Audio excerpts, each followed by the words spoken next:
Chapter 496, Tiger Roaring. Chapter 496, Tiger Roaring. Lei Bao's punch had stunned the entire assembly hall. A moment later, a loud round of applause, as well as gasps of admiration, filled the room. When this punch landed, it was as if a small car had struck the punching machine. In particular, if the steel plate were swapped with a human being, the end result would be horrifying.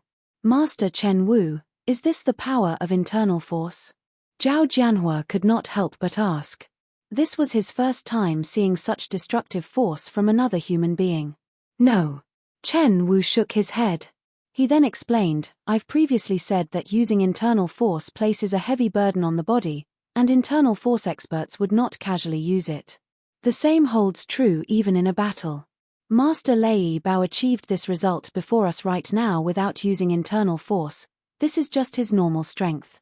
This is also the reason why I am so shocked. Despite being called the fighting genius of Jinhai City, Chen Wu's maximum punching strength was only 453 kilograms. In comparison, a martial arts prodigy like Lei Bao had managed to achieve a punching power of 656 kilograms without even using internal force. He truly possessed a strength of 1,000 kilos. The gap between them was like the difference between heaven and earth. Little brother Shifeng will not have an easy time in this match. Chen Wu grew more alert as he looked at Lei Bao. Master Lei Bao is famous for not knowing how to hold back. Even when I sought him out to exchange pointers back then, he ended up breaking 3 of my ribs. I had to stay in the hospital for over a month for a full recovery. Now, he has even surpassed his strength from back then. If little brother Shifeng is not careful, it is quite possible that he will be hospitalized for over half a year, and there might even be residual damage.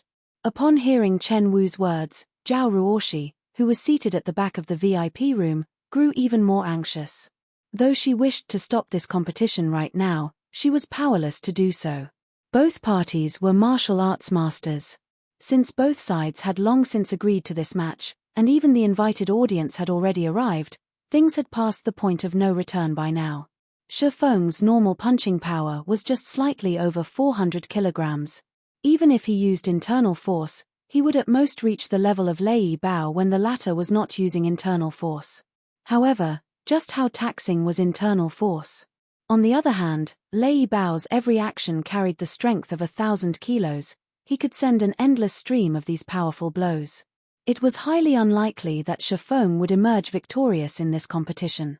In truth, not even Xiao Yu had expected the gap between the two to be so wide. If he had known about this earlier, this competition would be absolutely unnecessary. It seems that I can only make amends with Shifeng after this event is over. Xiao Yu had never expected Lei Bao to be so strong. With the addition of Lei Bao, Big Dipper Training Center could definitely become one of the top training centers in the country.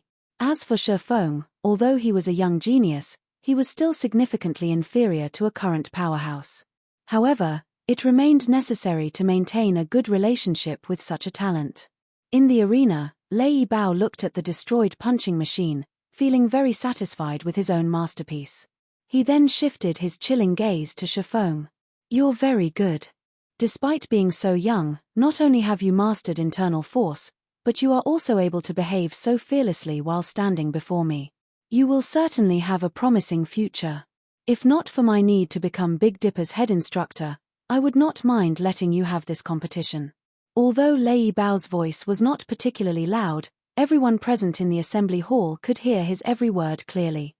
The arrogance in his tone was also unwavering, and one could not help but want to submit to him, heart and soul. I have always looked fondly upon martial arts geniuses. I won't try to bully you in this match. If you can last 10 moves against me, this match will be considered your victory. Listening to Lei Bao's words, everyone present found themselves admiring the man's magnanimity. Sure enough, a martial arts master would not bully those weaker than themselves. The audience members became even more reverent towards Lei Bao now. What if I lose? Shifeng calmly asked, completely unmoved by Lei Bao's words. You really are smart, Lei Bao laughed. If you lose, take me as your teacher. I will pass on all my skills to you. I assure you that you can definitely surpass me in the future. This should be a worthwhile trade, right? Before this fight was arranged, Lei Bao had already heard about Shifeng. He knew that Shifeng did not have a master, so Shifeng should be a self-taught martial arts master. In other words, Shifeng was a true genius. Martial artists were very picky when it came to accepting disciples. After all, they would only be humiliating themselves if they chose a weakling as a recipient of their legacies. Hence, martial artists would always carefully choose their disciples. Meanwhile, a youth like Shifeng who had already learned how to use internal force at such a young age was naturally a prime candidate for a disciple. Just before, even Chen Wu had been tempted to take on Shifeng as his disciple. Unfortunately, Shifeng's current strength was no longer beneath him, so he had to dismiss this idea altogether. Lei Bao, however, was different. He was significantly more powerful than Shifeng, so he naturally had the qualifications to become Shifeng's master. Everyone was stunned upon hearing Lei Bao's words. Master Lei Bao was trying to solicit a personal disciple. Many in the spectator stands immediately turned to look at Shifeng in envy. A single glance was all it took to tell that Lei Bao was a top-tier martial arts master. It even was highly possible for him to become a martial arts grandmaster in the future. Countless people out there wished they could become the personal disciple of a generation's grandmaster. Yet, such an opportunity had actually landed in Shifeng's lap right now. Why is it him? At this moment, Zhong Luowei's eyes became bloodshot. Originally, he had been taking delight in Shifeng's misfortune. Now, however, his heart was filled with an indescribable sense of jealousy. With a generation's grandmaster carefully tutoring and nurturing him, Shifeng would definitely soar to become a dragon among men. In the future, he might even be able to vie for the championship of an international fighting competition. At that time, Shifeng would definitely become the focal point of the entire world. What did the guild leader of some random guild in God's domain amount to? Even if it was the guild leader of a first-rate guild, they would be far from comparable to a world-class fighter. These people were all monsters who had surpassed the limits of the human body. Countless corporations would be willing to sponsor them. The money and status they could obtain were beyond the reach of a guild leader inside a virtual reality game. Ha ha ha. So this was your intention all along? Shifeng could not help but laugh. He could tell that Lei Bao was wholeheartedly trying to take him in as his disciple. Okay, I'll agree to your conditions. However, if I defeat you in 20 moves, you have to promise to do one thing for me as well. How about it? Suddenly, the entire assembly hall went silent. Has he gone mad? He's actually provoking a top-tier master. He's literally insane. Not to mention the guests sitting in the spectator stands, even the crowd inside the VIP room was stunned. They had not thought that Shifeng was actually so daring. Ha ha ha. As expected of the person I have set my sights on, you certainly have a domineering spirit. Lei Bao had started laughing loudly as well. The more he looked at Shifeng, the more he liked the young man. Ever since his debut into the world of martial arts, nobody had dared speak to him so arrogantly. Now that he was 28 years old, he was only a hair away from reaching the rank of Grandmaster. Unfortunately, even until now, he had yet to find a person to pass his legacy to. Meanwhile, he had only come to this place after hearing news about Shifeng. Otherwise, how could a small-time training center like Big Dipper invite a true god like him? Saying so, both parties stepped into the ring. Upon the referee's order, the match officially began. Watch this. The instant the match started, Lei Bao strode forward, rushing up to Shifeng like a furious gale. Immediately after, his fist made a turn as he did a half-step collapsing punch. There were no fanciful movements in Lei Bao's technique. His punch was simple and straightforward, yet fast and fierce. When sending out his punch, Lei Bao's body had also released the thundering roars of tigers. Peals of thunder echoed throughout the assembly hall. The sounds were absolutely breathtaking. Tiger roaring, muscle and bones singing. Shifeng was stunned. Lei Bao had actually trained both the inside and outside of his body to the peak. Chapter 497 Initial Mastery. Chapter 497 Initial Mastery. The instant Lei Bao sent out his fearsome punch, Shifeng hurriedly leaned back like an agile monkey, he did not attempt to block Lei Bao's fist at all. When Lei Bao's fist was only centimeters away from its target, Shifeng abruptly contracted his abdomen, narrowly avoiding the attack. Lei Bao's punch carried with it a fearsome shockwave. Even through a layer of clothing, Shifeng could feel his abdomen receiving part of the shockwave. If that violent force landed directly on his body, the consequences would be unimaginable. The members of the audience were stupefied once again. Tiger roaring? How is this possible? Seated in the VIP room on the second floor, Chen Wu saw Lei Bao's punch, and his eyes glowed brightly and his heart thumped madly. The ecstatic expression on his face made it seem as if he had just seen a peerless beauty.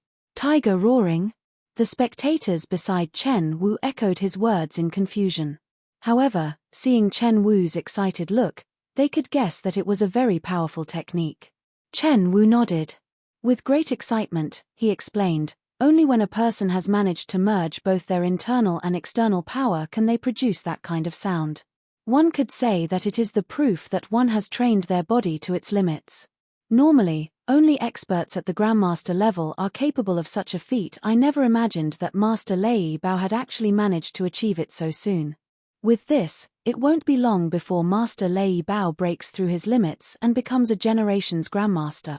Countless martial arts masters had trained themselves desperately, yet still failed at combining their internal and external forces. On the other hand, before even reaching the age of 30, Lei Bao had already succeeded in pushing his body to its limits. Now, he could utilize internal force freely, applying it to his every action. He fit the term martial arts prodigy to a T. Even if Shifeng knew how to use internal force, when faced with Lei Bao, someone who had pushed his body to its limits, he had zero chance of victory. While Chen Wu explained, the roars of tigers filled the arena. Lei Bao's every move was incomparably fierce, alternating between collapsing punch and cannon punch one after another. Speed, accuracy, and ruthlessness, he made full use of all three of these aspects. After images of Lei Bao's fists filled the ring. Step by step, his violent attacks pressed Shifeng harder and harder. If Shifeng stopped evading these attacks, only a tragic end awaited him. Hence, Shifeng had no choice but to keep retreating. Although Lei Bao held an absolute advantage in this fight, Shifeng had yet to receive a single blow even until now. So strong. With each step Shifeng retreated, he could clearly feel the power behind Lei Bao's punches growing ever so slightly. Likewise, his fists were also speeding up. If not for Shifeng's brain activity increasing, significantly improving his five senses and his control over his own body, Lei Bao would have defeated him in just a few moves. Even so, Shifeng could only last a few more moves right now. He would still end up defeated soon. It was no wonder Lei Bao was so confident that he could defeat him in 10 moves. In the next moment, Lei Bao's body tilted forward slightly as he sent a half-step punch at Shifeng's face. At this point, he had already cornered Shifeng. There were no more paths of retreat available to him. Suddenly, Shifeng's body swayed as he took the initiative to welcome this punch. Is he trying to get himself killed? Lei Bao was dumbfounded. Meanwhile, outside the ring, everyone in the spectator stands thought they could foresee the ending scene of this competition. Many already envisioned the instant Shifeng's head exploded into tiny little pieces. Some of the more timid women, who could not bear to watch this gruesome scene, had immediately shut their eyes. It's over. Chen Wu could not help but exclaim. Lei Bao's punch could dent even a sturdy steel plate. Yet, Shifeng was actually using his head to meet Lei Bao's fist. The instant Shifeng's head was about to collide with Lei Bao's iron fist. Whether it was Shifeng's breathing or heartbeat, both seemed to have stopped completely. Before Lei Bao could react, he discovered that his fist had actually brushed past Shifeng's face, only scratching the young man's cheek and leaving behind a small bloodstain. Meanwhile, Shifeng's fist had somehow landed on Lei Bao's abdomen already. Lei Bao only felt a huge thrust on and pain in his abdomen. Although he wanted to use the power in his muscles to dispel this force, he suddenly discovered that he actually could not, even in the slightest. Like a steel needle, this force penetrated directly into his body. In the next moment, his entire person went flying across the ring. When his body landed heavily on the floor, he immediately coughed out a mouthful of blood. At this point, he could no longer continue fighting. For a time, everyone in the assembly hall was completely flabbergasted. Originally, this competition's outcome should have been Lei Bao's victory. Yet, such a sudden reversal had actually happened. Nobody in the audience had even managed to get a clear view of what had happened. They had only seen Lei Bao's fist penetrating Shifeng's head. In the next moment, Shifeng's fist was already on Lei Bao's abdomen, and in the end, Shifeng was the victor of this competition. Master Chen Wu, you are an expert yourself. Can you tell us what exactly happened just now? Xu Wenqing was extremely curious about this situation. Everyone else seated near Chen Wu promptly turned to look at the martial arts master as well, hoping to obtain an answer from him. After some time passed. I have no idea, either, Chen Wu said as he shook his head. The two's exchange had simply been too fast. Their speeds were already beyond what he could respond to. Hence, not even he knew what Shifeng had done exactly. He only knew that Lei Bao's lethal punch had not landed on Shifeng. However, who was Lei Bao? Back then, the situation had already reached the point of no return. Even if Lei Bao did not wish to kill Shifeng, he could do nothing to change the sudden development. Yet, Shifeng had actually managed to evade Lei Bao's punch. Even more inconceivably, Chen Wu had not even seen when Shifeng punched. Even Lei Bao had failed to react to the attack in time. You! At this moment, Lei Bao managed to pull himself back to his feet, and his eyes were filled with disbelief as he looked at Shifeng, who was currently standing proudly and calmly in the ring. Others might not have seen what had happened before, but when Lei Bao carefully tried recalling it, he immediately came to a realization. However, Lei Bao simply could not bring himself to believe that. A student barely in his 20s had actually broken past his body's limits and taken that first step ahead of him. Although it was only for an instant, Lei Bao had seen it very clearly. Midway through Shifeng's charge, Shifeng's body had actually accelerated once more. At the moment of life and death, Shifeng had actually managed to evade his fist and, in turn, landed a punch on him. While the audience had their heads in the clouds, trying to recall the scene where Shifeng defeated Lei Bao, Zhong Luowei and Lan Hailong, seated in the spectator stands, were both frozen with fear. Their hearts were also filled with immense regret. For a moment, they looked like they had aged more than a dozen years. After this battle, everybody would know about Shifeng. His future would also be limitless. As of this moment, he was already a big shot of Jinhai City. Meanwhile, Zhong Luowei, as Shifeng's fellow student, had actually tried to take action against Shifeng. Looking back at his past actions, he had simply been seeking his own death. As for Lan Hailong, if he had known before that Shifeng was actually so powerful, he would have long since given his all to recruit Shifeng. He definitely would not have feuded with Shifeng over a measly Ling Feilong. At this point, both Zhong Luowei and Lan Hailong entertained thoughts of getting rid of Ling Feilong.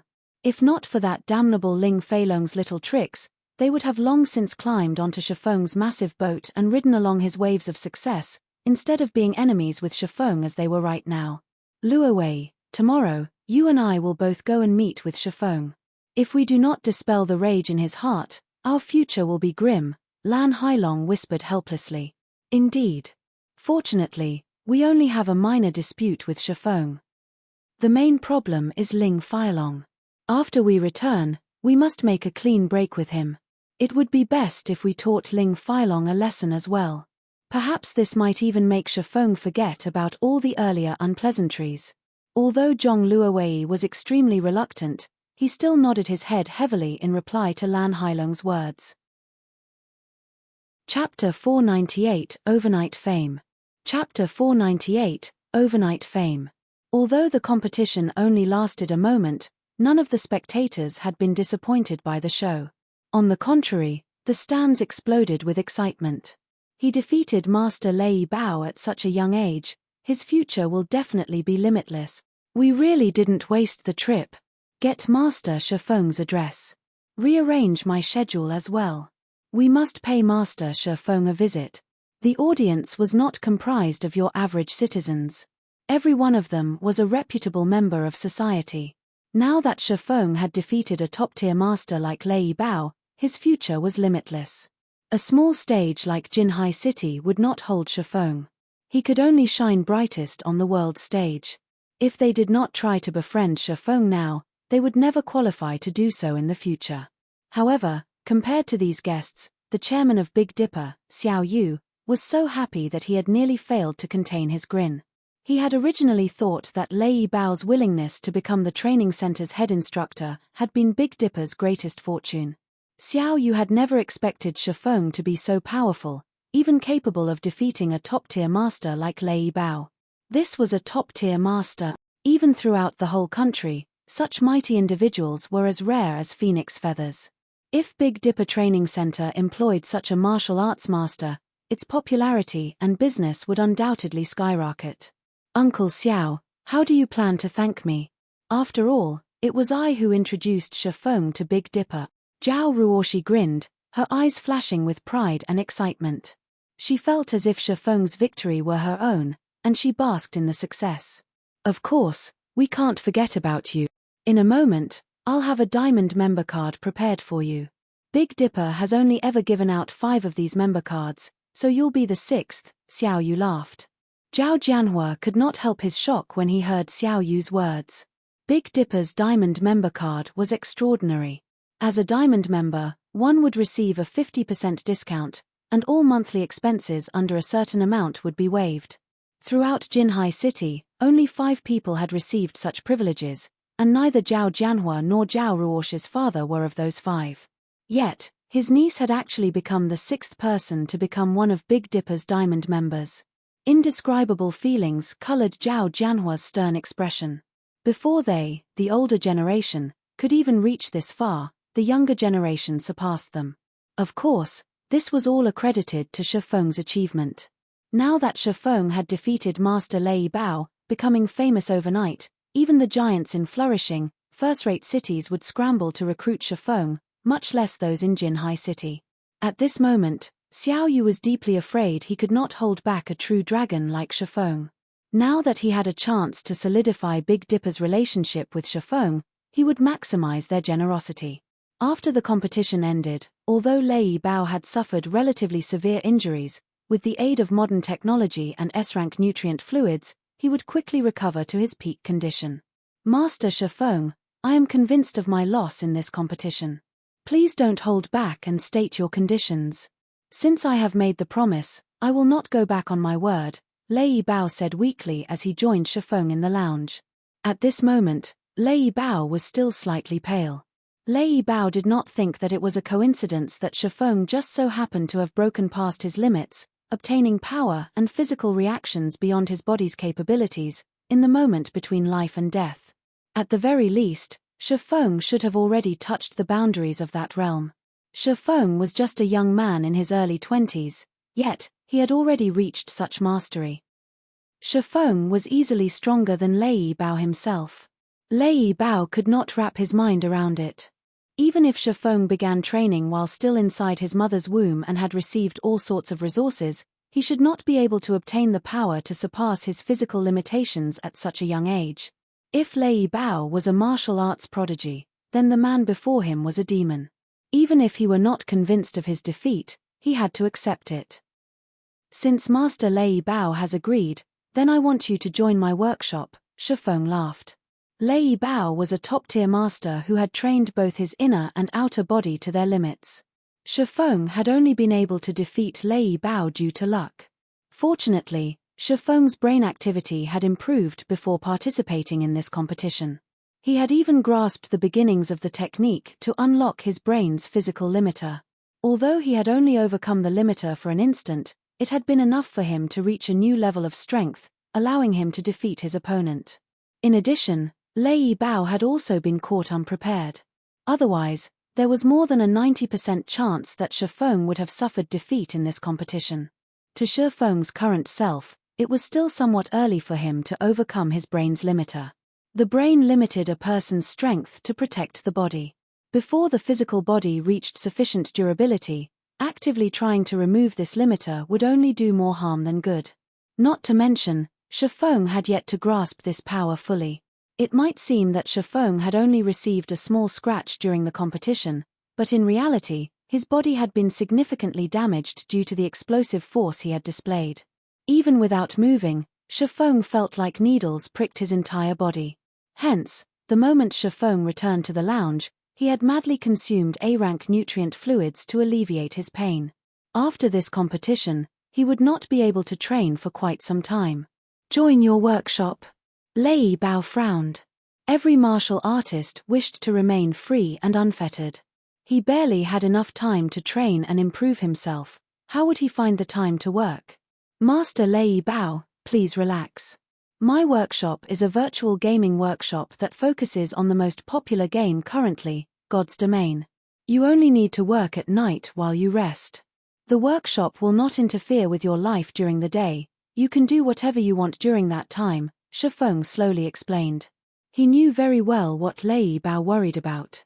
Although Lei Bao had never come into contact with virtual reality games, especially God's Domain, Lei Bao was still a top-tier martial arts master. Currently, although Aqua Rose and the others had the potential, their foundations were lacking. They still needed to improve before they could become top-tier experts. However, Lei Bao was different. His combat foundation was extremely sturdy. If he familiarized himself with his body in God's Domain and integrated the techniques he had learned in real life, he could very quickly become one of Zero Wing's top combatants. Okay, I'm relieved to hear that. Lei Bao nodded. He then left the lounge. Lei Bao's addition to Zero Wing would undoubtedly give the guild another fierce general. While Shifeng rested, 3 others entered the lounge.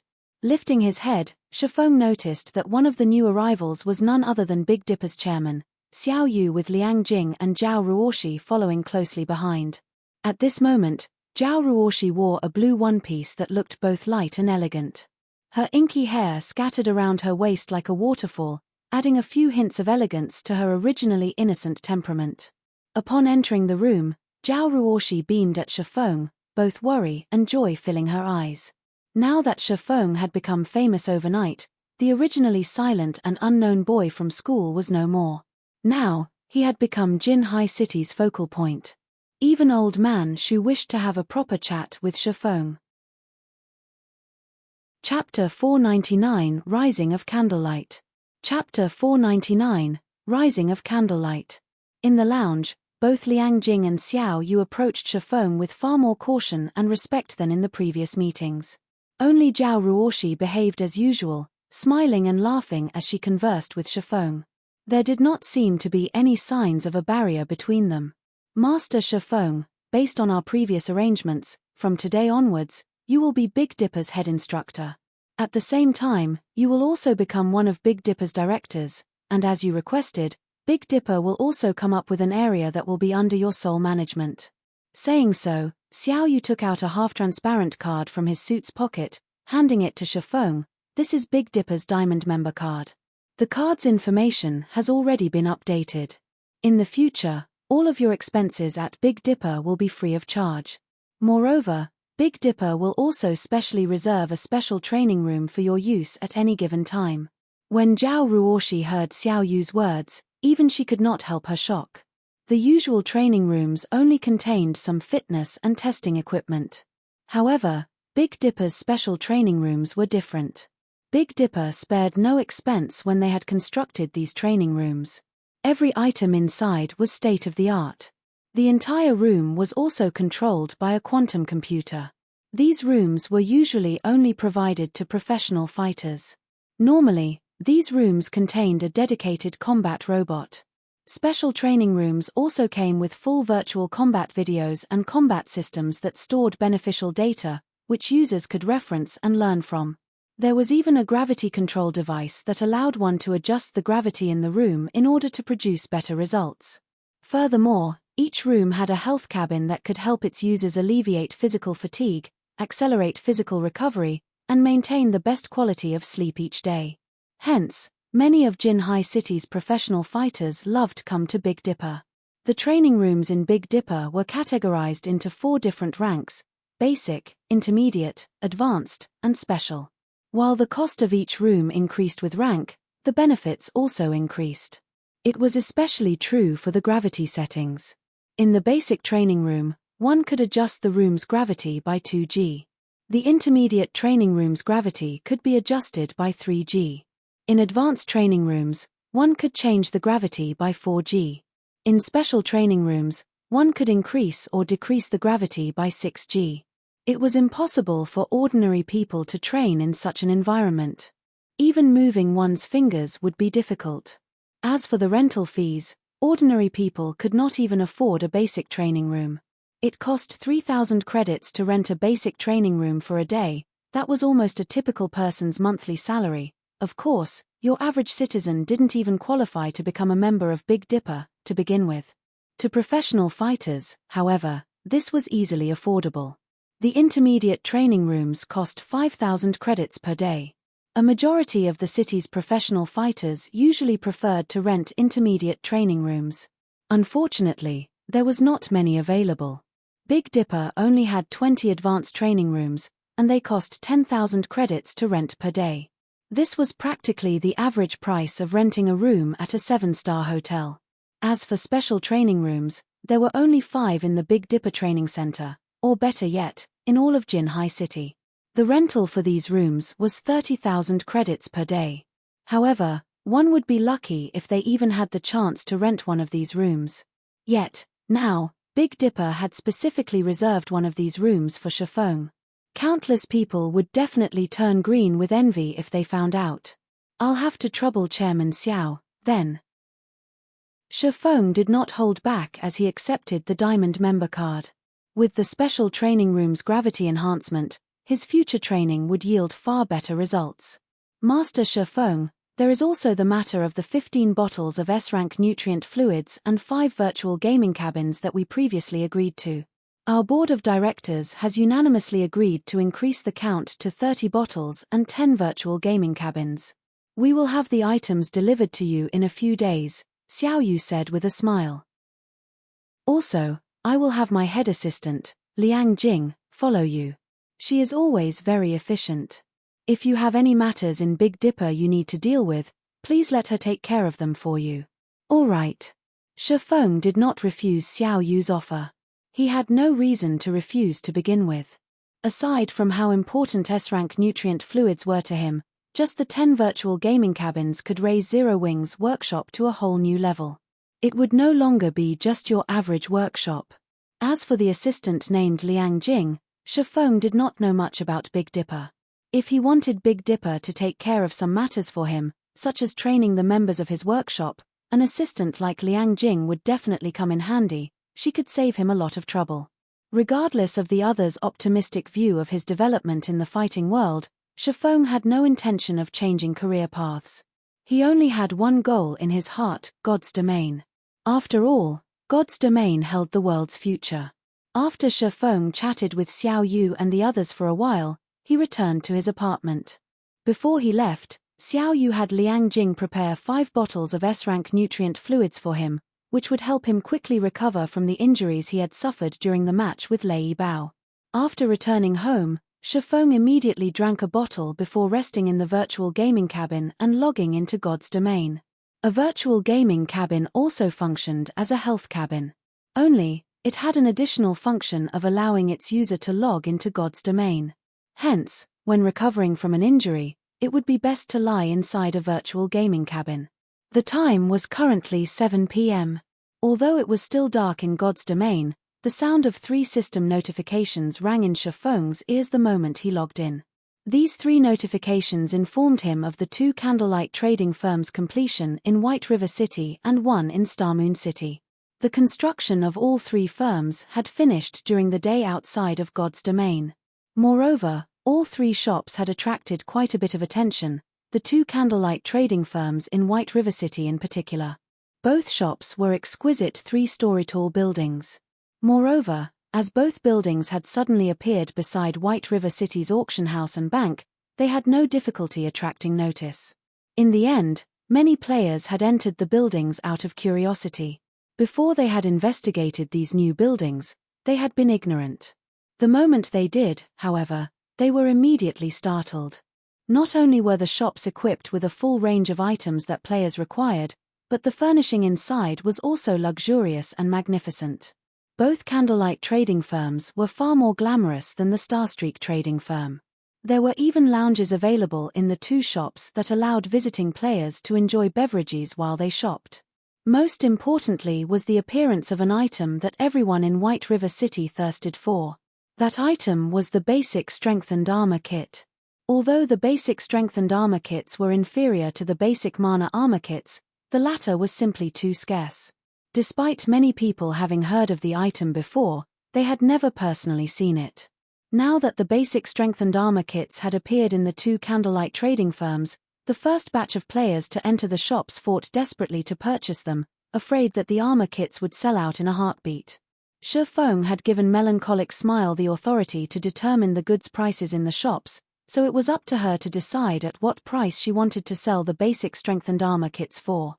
Yet, despite having set the initial price of the armor kits at 11 silver coins, it had taken only an instant for more than 100 to sell.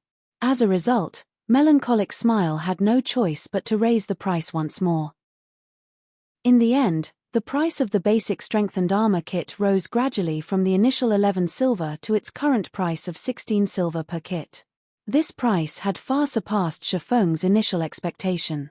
Even so, in a short dozen or so hours, the three shops in White River City and Starmoon City sold more than 6,000 kits. Moreover, due to the basic strengthened armor kits, every player in White River City now knew about the newly established candlelight trading firms. As a result, more players began to visit the trading firms, allowing business at the two shops to flourish. By the time Shi Feng logged into the game, the two candlelight trading firms in White River City were already packed full of people. Everyone rushed to purchase the basic strengthened armor kits. In addition to the several dozen sets of dragon scale set equipment that had sold at the Blackwing auction house, Shi Feng had suddenly become a wealthy man again, with more than 10,000 gold in his pockets. Chapter 500 Exclusive Control. Chapter 500 Exclusive Control. White River City, Overwhelming Smiles Guild Residence. Vice Leader Yulan, I've finished my investigation of the candlelight trading firm, a level 23 male assassin reported upon entering Overwhelming Smiles' meeting room. Who started it? Yulan asked in a hurry. Currently, Overwhelming Smiles suffered in the field battles against Zero Wing. Their daily coin expenditures were also quite significant.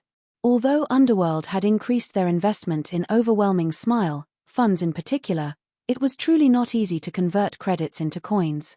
Despite spending a massive amount to purchase coins, the guild's supply barely maintained balance with its consumption.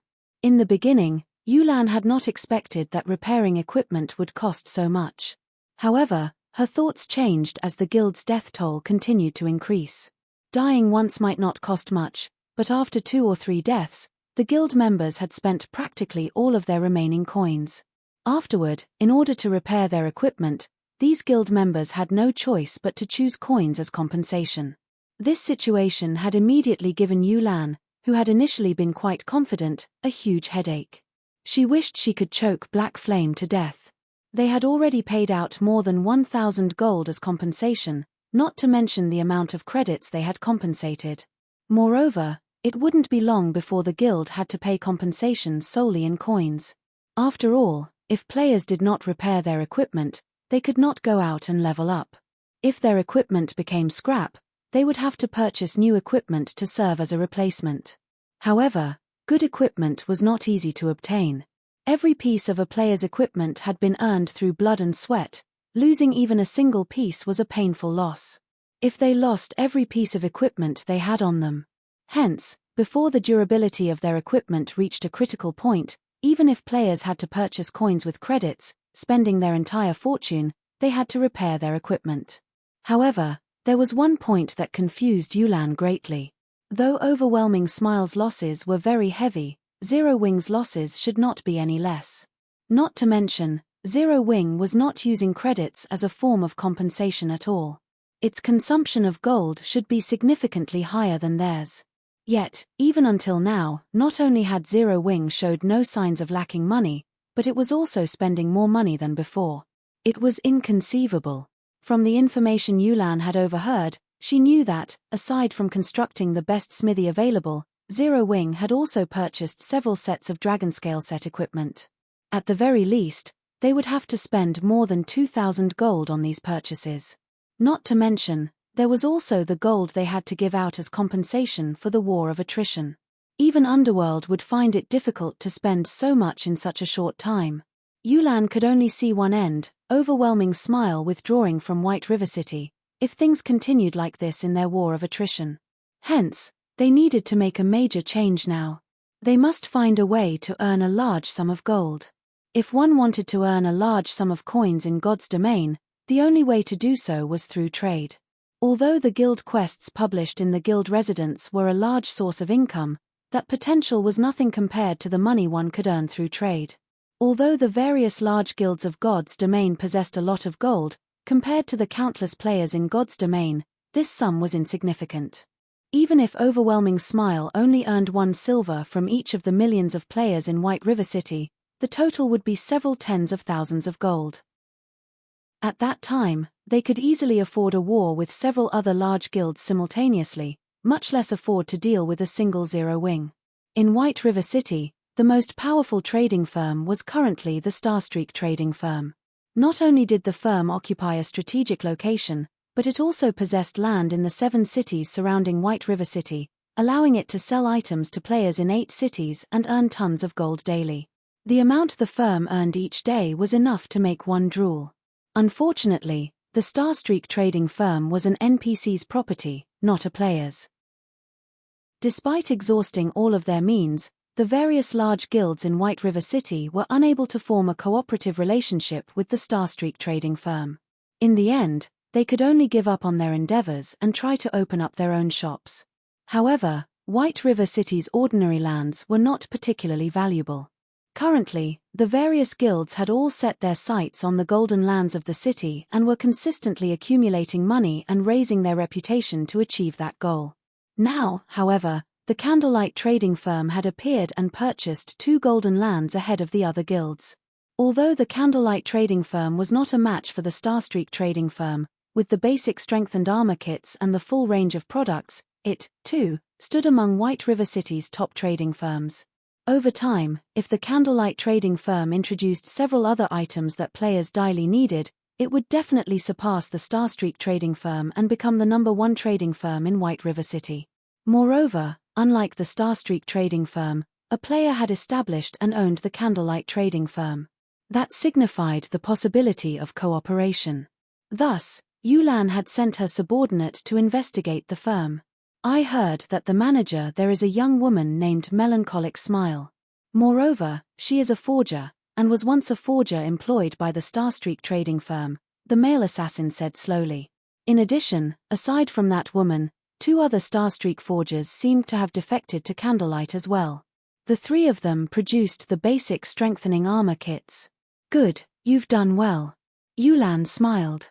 Melancholic Smile. This is my first time hearing this name. There really are a lot of capable people in White River City. It seems that I'll need to make a personal visit to the Candlelight trading firm to have a chat. Overwhelming Smile wasn't the only guild with such thoughts. Several other large guilds also began to eye the Candlelight trading firm. Such a thriving trading firm was no different from a large gold mine that could provide their guilds with various resources.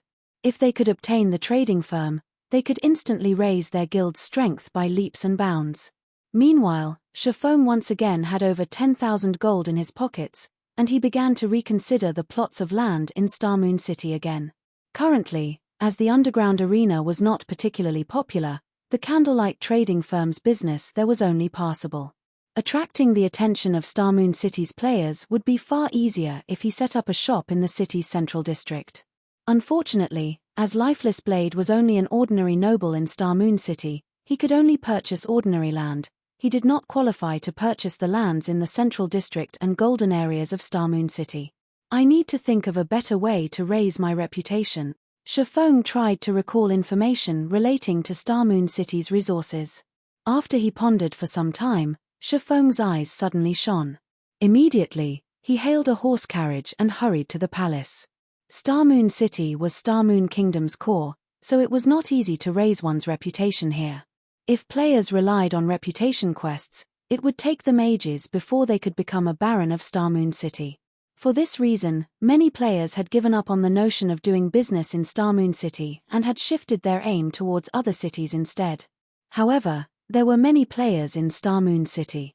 There was bound to be a few amazing characters amongst the millions of players. In the past, there were several independent players who had taken the lead and managed to become barons, even viscounts, before the various large guilds. In the end, these independent players had claimed a few good lands for themselves, taking the opportunity to make a fortune. The monthly rental they received was enough to allow them to live in luxury for the rest of their days. Despite being independent players, these few individuals were not ordinary characters, they were not penniless individuals. Instead, they were relatively wealthy individuals. They had been relatively famous in several other virtual reality games and had earned large sums of money during their time playing those games. Meanwhile, through a special method, these people had managed to grind large amounts of reputation points in a relatively short amount of time, quickly becoming barons. After this incident was revealed, these players had become the envy of every player in Starmoon City. That method was very simple. Players needed to purchase some supplies with coins, then contribute these supplies to a certain Grand Duke to receive reputation points for Starmoon City. Unfortunately, the conversion ratio of coins to reputation points would make any ordinary player curse the system. However, Shifeng did not lack money right now, he only lacked time. Even if it were a more expensive method, he would still employ it. Chapter 501, Grand Duke Heartfield. Chapter 501, Grand Duke Heartfield. The lights shone brightly outside of Starmoon City's palace. At this moment, the street adjacent to the palace looked as if it held a large-scale celebration. A crowd of players exploded with excitement. Players filled both sides of the street, shouting and selling their wares. Starmoon City was different from the other ordinary cities in Starmoon Kingdom. The traffic here was constant, with players coming and going from other kingdoms and empires. Hence, unlike in other cities where players could only set up their stalls once every 3 or 4 days in specified areas, players could set up their stalls in Starmoon City every day. Only, a fee was required to set up a stall, it was not free. Even with the fee, a large number of players were still willing to set up their stalls to sell items rather than using the auction house and paying a heavier fee. Even if they sold their items at a lower price here, they could still make a higher profit. Normally, players would only choose to sell their items through the auction house if they were in a hurry for money or they wished to obtain a better price for rare and precious items. As the items sold at stalls were much cheaper, many independent players and large guilds would come here to purchase the materials and items they needed. Shifeng had come to this place precisely to purchase some supplies. The method of exchanging coins for reputation points was, in reality, a special quest found in Starmoon City. To players who focused on raiding dungeons and grinding monsters to level up, they might never discover this special quest. However, to players who leveled up slowly and focused more on enjoying the game itself, it was not particularly difficult to find the quest. As long as they listened for information in the capital city, they could obtain some clues leading to the quest. Meanwhile, this clue was that Grand Duke Heartfield's daughter had fallen ill and was in urgent need of a large amount of herbs. The quest only required 1 stack of ordinary herbs. Upon completing this quest, players would receive a certain amount of money and EXP. Meanwhile, players could accept this quest indefinitely. Unfortunately, the amount of money and EXP wasn't quite worth the value of the herbs. In the past, wealthy players who wished to level up quickly had spent money to increase their EXP through such quests. Even so, they did not invest a lot of money in this method of leveling. After all, coins were very valuable during the initial stages of the game. Nobody would spend them foolishly. In the past, as everyone had been convinced that this special quest was merely a method that allowed one to exchange money for EXP, a few insane individuals, who had not wanted to level up in the fields, began to purchase herbs in bulk, turning them in to complete the special quest. In such a way, these individuals each traded in 1,500 stacks of herbs, reaching a critical point of this quest. When a player traded in 1,500 stacks of herbs, Grand Duke Heartfield would no longer reward said player with money and EXP. Instead, The Grand Duke rewarded the player with a thank you gift. One could obtain a variety of items from this gift. Among them, there was a 10% chance to obtain a reputation book. When used, the reputation book would give the user a certain amount of Star Moon City reputation points. This was why Shifeng had come to this bazaar to purchase herbs in bulk, either ordinary herbs or rare herbs.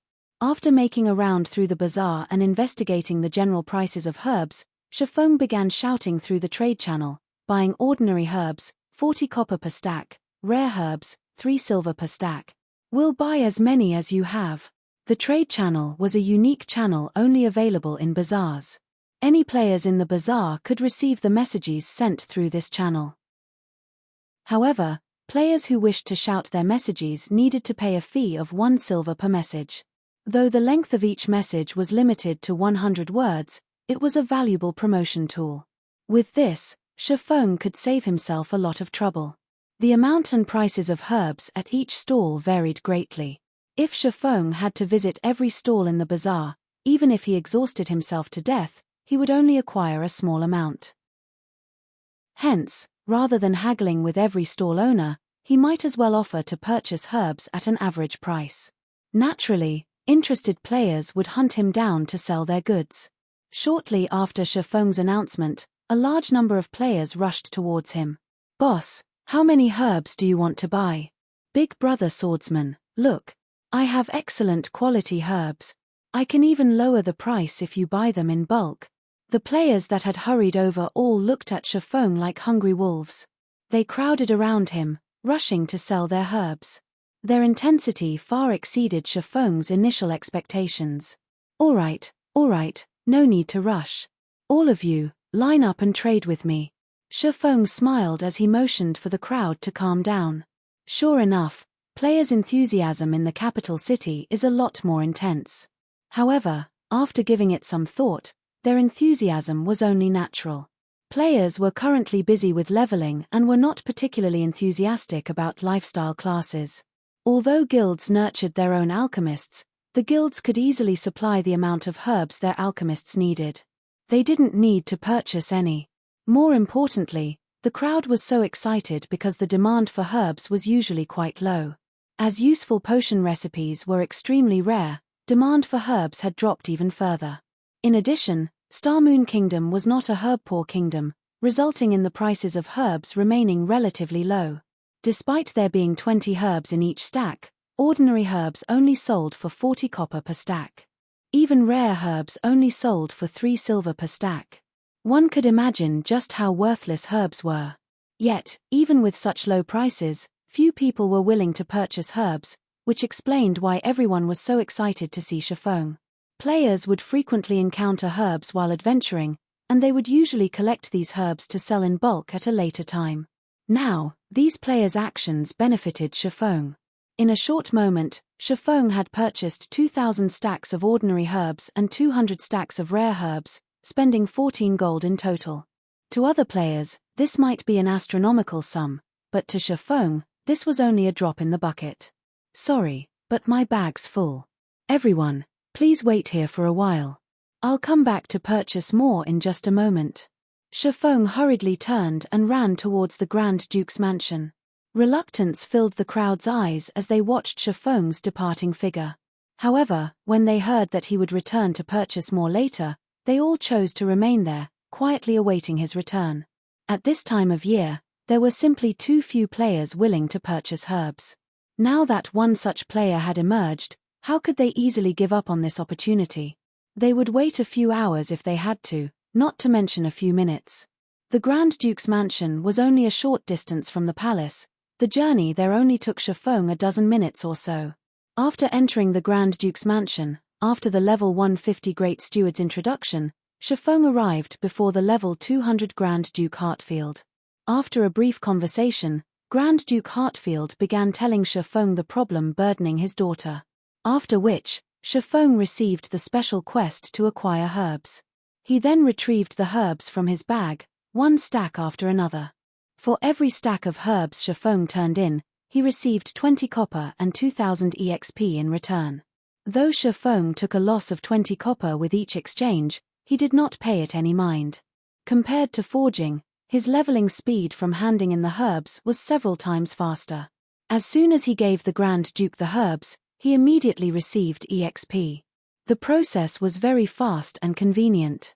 In mere moments, Shifeng had turned in 1,500 stacks of ordinary herbs, earning a total of 3 gold coins and 3 million EXP. In less than half an hour, Shifeng's experience bar rose significantly. Earning 3 million EXP in half an hour was an incredibly efficient way to level up. Unfortunately, after turning in the 1,500 stack of herbs, he only received a thank you gift for every subsequent stack of herbs he turned in. As there were still a large number of players waiting for him to purchase their goods, Shifeng wasted no time as he turned in all of the herbs in his possession. Unlike ordinary herbs, he would receive 10 thank you gifts for each stack of rare herbs. In terms of money, it was much more worthwhile to trade rare herbs for the gifts instead. Unfortunately, rare herbs were too scarce. Chapter 502, Twilight Treasure Chest. Chapter 502, Twilight Treasure Chest. Shifeng traded all of his ordinary herbs and rare herbs for thank you gifts in one fell swoop. Suddenly, Shifeng noticed that Grand Duke Heartfield's gaze had changed slightly. The Grand Duke's originally stern expression seemed to have softened significantly. Was I just imagining things? After Shifeng's brain activity had improved, his 5 senses and intuition had become extraordinarily sharp. Advanced NPCs of God's domain possessed very high intelligence. It was even higher than ordinary players. It was especially true for a level 200, Tier 3 NPC like Grand Duke Heartfield. Although Heartfield might not be as strong as Magistrate Weissman, not even Weissman dared to offend the Grand Duke.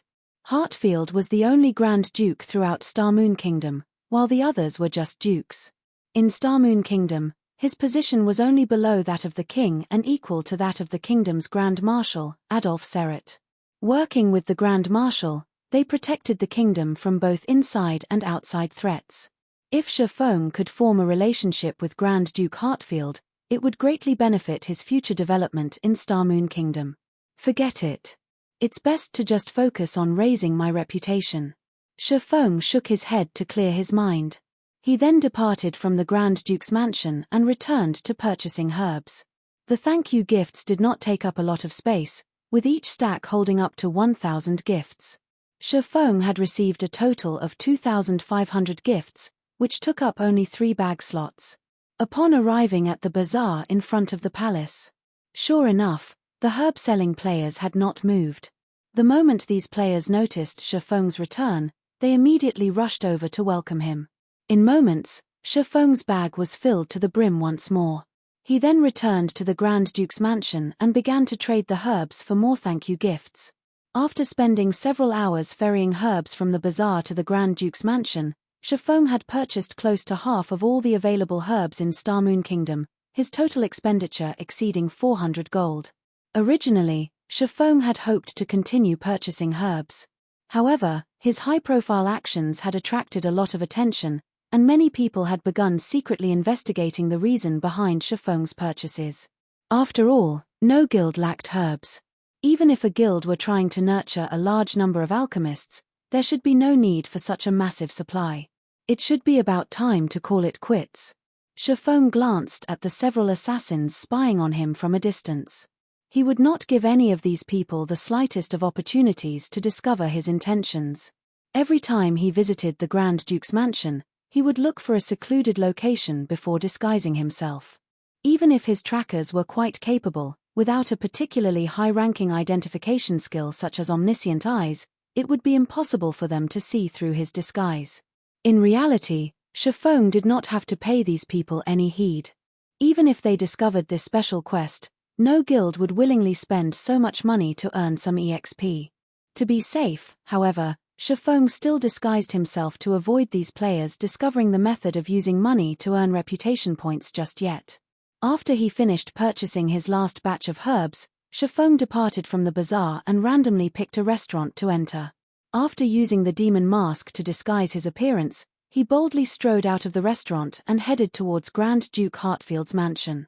Inside the Grand Duke's abode, Shifeng habitually walked up to the Grand Duke and took out the final 1,000 stacks of ordinary herbs and 1,000 stacks of rare herbs from his bag, trading them all for thank you gifts.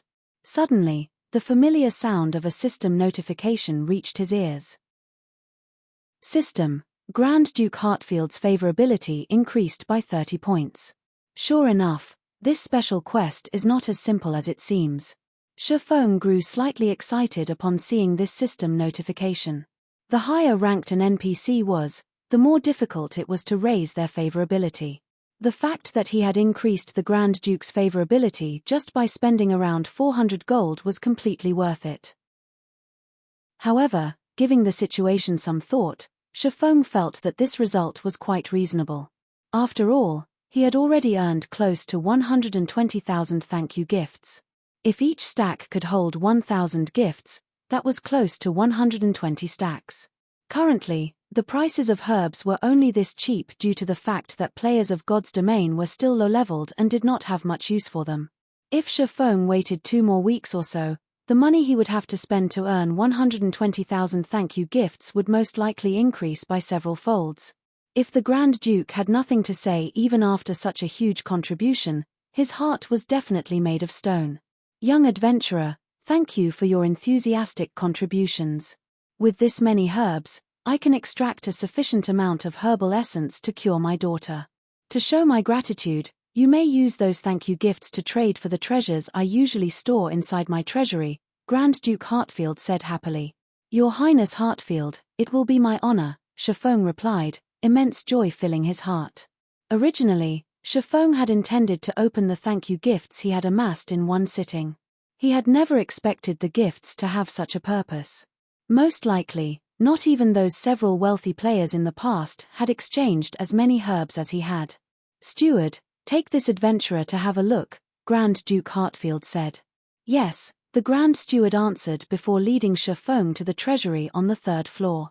The Grand Duke's treasury was heavily guarded. The 6 white-robed knights guarding the entrance were level 200 Tier 3 Judgment Knights. Not to mention, there was even a Tier 5 magic array protecting the vault. Even a Tier 4 class would require a significant amount of time to break through such a powerful magic array. Upon entering the treasury, Shifeng discovered that the place looked very much like a museum, with many treasures on display. This is the list of treasures. You are allowed to redeem the gifts for any of the items inside. The Grand Steward passed a list to Shifeng. There were not many items available for exchange on the list. However, Shifeng was not surprised. Grand Duke Hartfield's favorability towards him was only 30 points. The fact that the Grand Duke was willing to let him trade his thank you gifts for treasures was already a considerable outcome. If he wished to trade for every item in this treasury, he would need to raise the Grand Duke's favorability towards him to at least 300 points. Shifeng then examined the list of items. Sure enough, every item was very basic. The majority consisted of weapons and equipment that were close to his current level, whereas the quality of the items ranged between secret silver and fine gold rank. Moreover, their prices were not cheap. Even the most basic piece of level 25 secret silver equipment required 1,000 thank you gifts. If converted to coins, it would cost 4 gold. If not for the herbs he bought being cheap, 1,000 gifts would cost 8 gold or more. Moreover, these level 25 secret silver and fine gold equipment were all individual pieces and not set equipment. To Shifeng, these items did not serve much purpose. Just as Shifeng felt that he had nothing to gain here, he suddenly discovered the name of a very familiar item at the bottom of the list. Isn't this the Twilight Treasure Chest? The Twilight Treasure Chest had been very famous in God's Domain. It was also referred to as both the Treasure Chest of Luck and the Indiscriminate Treasure Chest. Only elite monsters that were level 30 and above had a very low chance to drop the Twilight Treasure Chest. As for why it was called the Indiscriminate Treasure Chest, the items one could obtain from it were extremely random. One might only receive 2 or 3 copper and some trash items. One might also receive epic or even fragmented legendary items. In general, the items one could get from the Twilight Treasure Chest relied heavily on luck. In the past, the majority of the players who had obtained this item would promptly toss it onto the auction house, selling it for around 1 gold rather than opening it themselves. On the other hand, each Twilight treasure chest only required 100 thank you gifts to redeem. In other words, each Twilight treasure chest would cost Shi Feng 40 silver, which was significantly cheaper than its price in his past life. Luck. When Shi Feng looked at the Twilight treasure chest, he suddenly recalled the Icarus's heart around his neck. This was a godly tool that could instantly raise his luck by 25 points. Chapter 503 Yin-Yang Walker. Chapter 503 Yin-Yang Walker.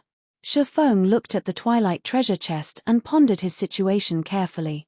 Currently, he had nearly 120,000 thank you gifts on him.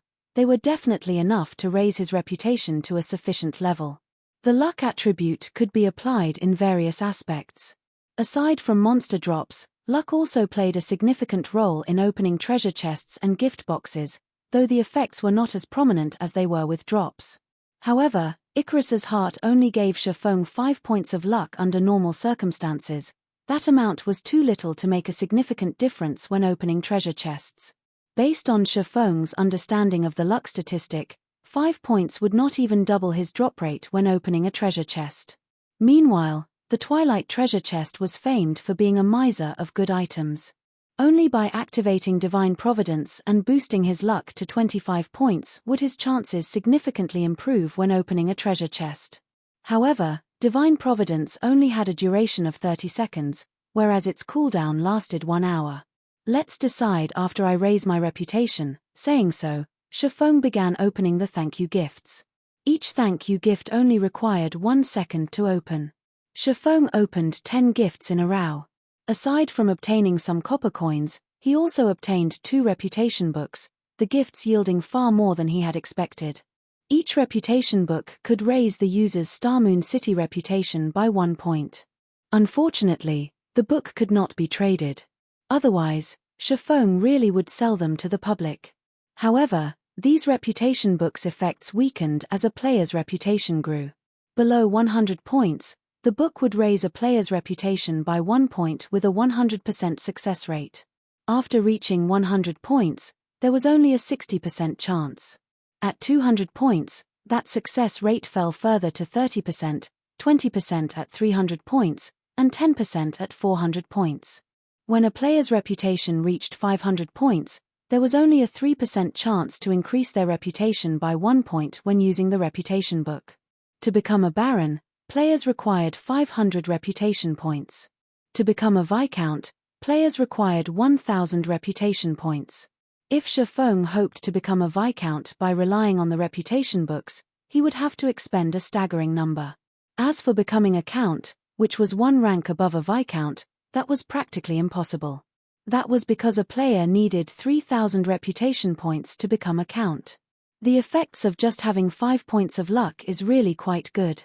I wonder if it will be possible to obtain the Mastery Book. Shi Feng grinned. With 5 points of luck, his chance of obtaining reputation books from the thank you gifts was indeed higher than other players. However, other than copper coins and reputation books, there was also an extremely small chance for players to obtain mastery books. Mastery was something very important to any player in God's domain. Taking Shi Feng for example, as his mastery was very high, his basic attacks dealt more damage compared to other players.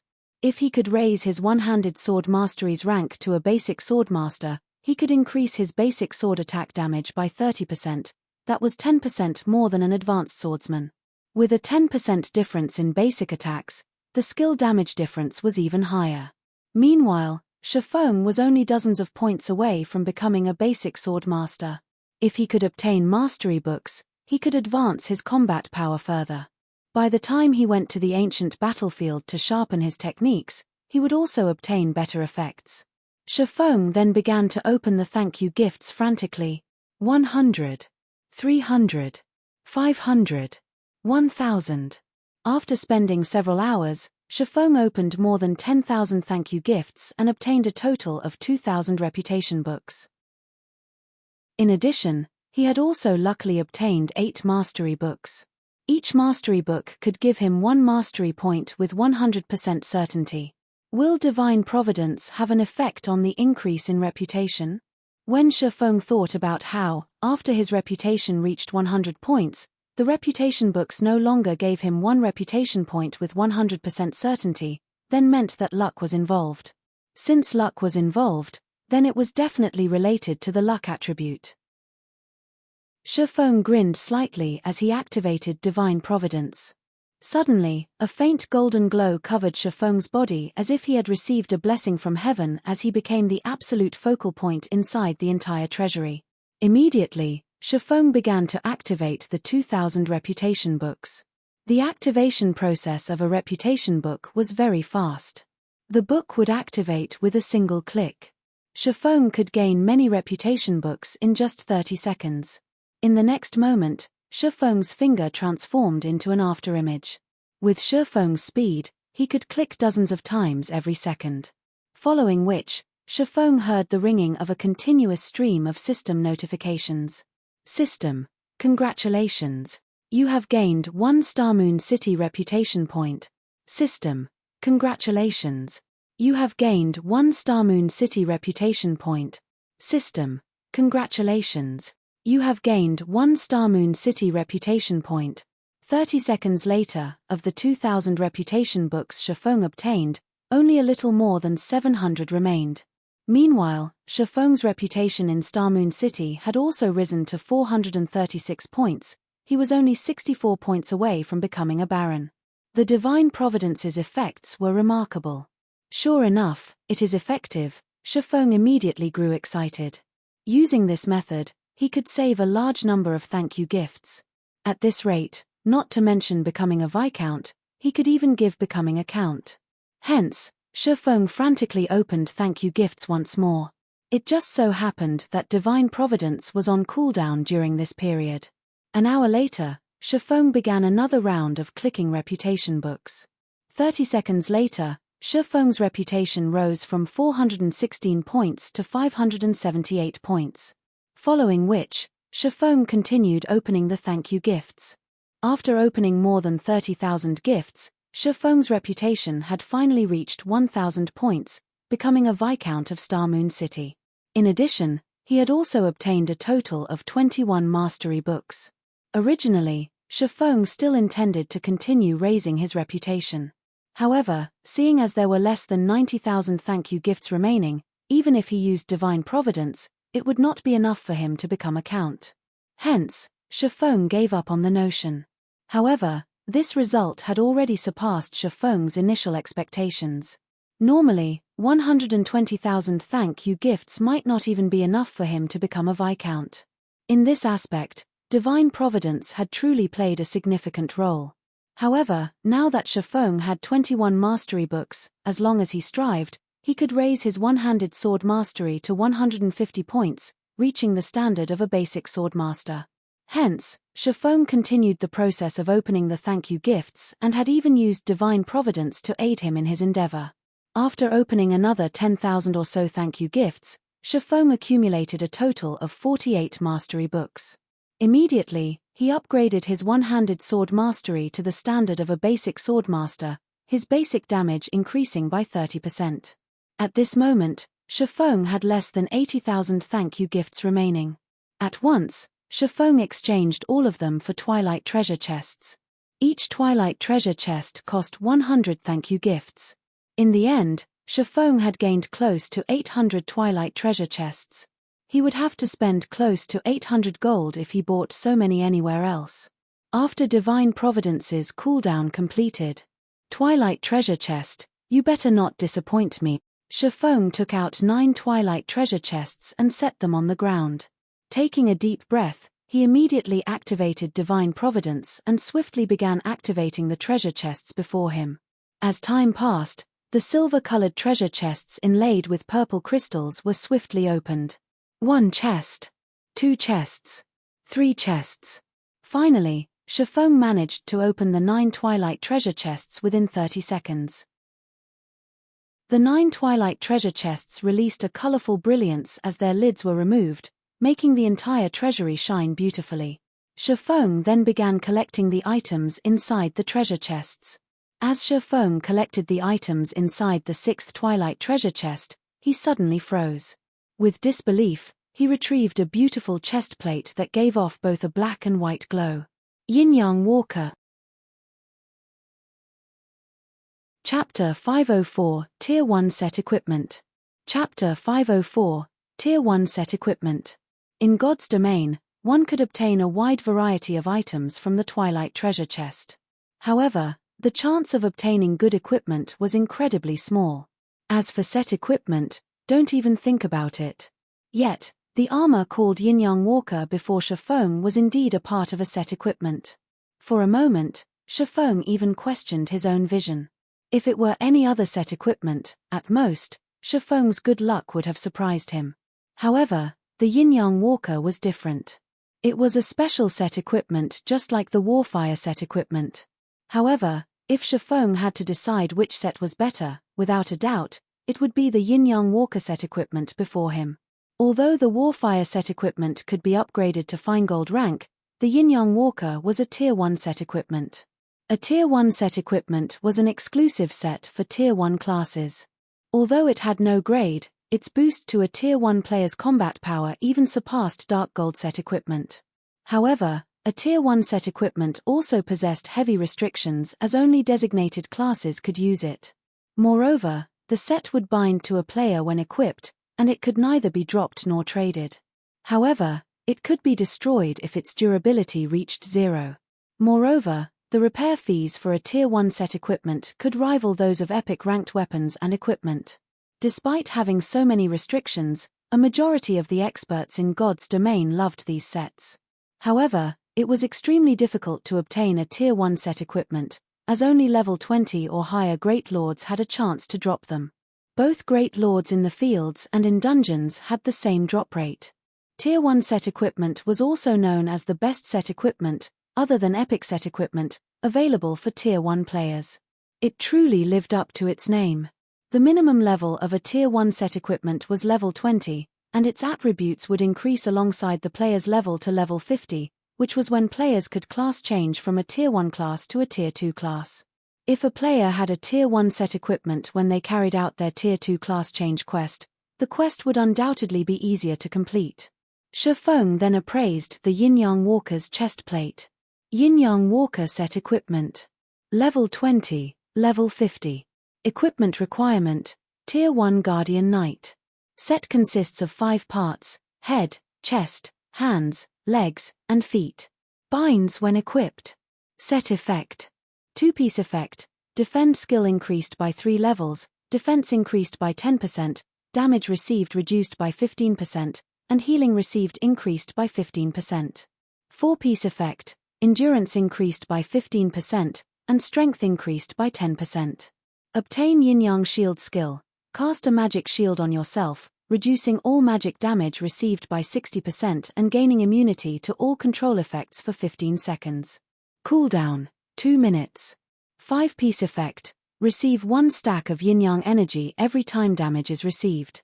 After 30 stacks, Yin-Yang power skill can be activated, hatred increased by 100%, all attacks deal holy damage, all Guardian Knight skill effects increased by 50%, and all attributes increased by 15% for 24 seconds.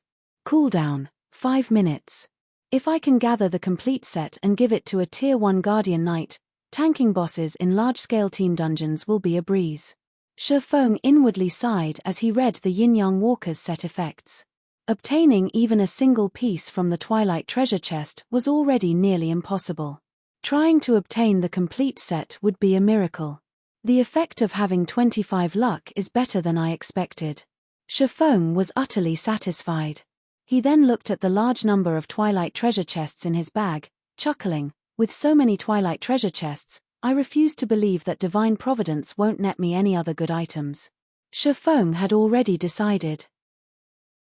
As soon as the cooldown of Divine Providence completed, he would use it to open the treasure chests. With more than 700 Twilight Treasure Chests, even if he could not earn back the cost of all the herbs he had bought, he would not suffer too huge of a loss, either. Soon, Shifeng collected the remaining items from the treasure chests and stored them in his bag. Other than the Yin-Yang Walker, the 9 Twilight Treasure Chests only yielded ordinary items. Shifeng had only obtained a few silver coins and some rare materials, as well as a forging design to create the lightstone. Although it was a forging design, it wasn't very valuable. It was not worth even 30 silver. This was because the lightstone forging design was quite common. It had a chance to drop from any level 40 or above maps. However, God's Domain's current players were very much in need of lightstones. The lightstone was a consumable item that could illuminate a certain area as if it were daytime. In the darkness of night, any monsters caught within the lightstone's radius would lose their nighttime advantages. The item allowed players to grind monsters freely and level up during the night. To players who wished to level up quickly, even the darkest night was a time to level up. Lightstones were practically necessary for players out in the fields, hence why the drop rate for the item's forging design was relatively high. Only, players would find it very difficult to obtain the forging design at their current levels. Lightstone.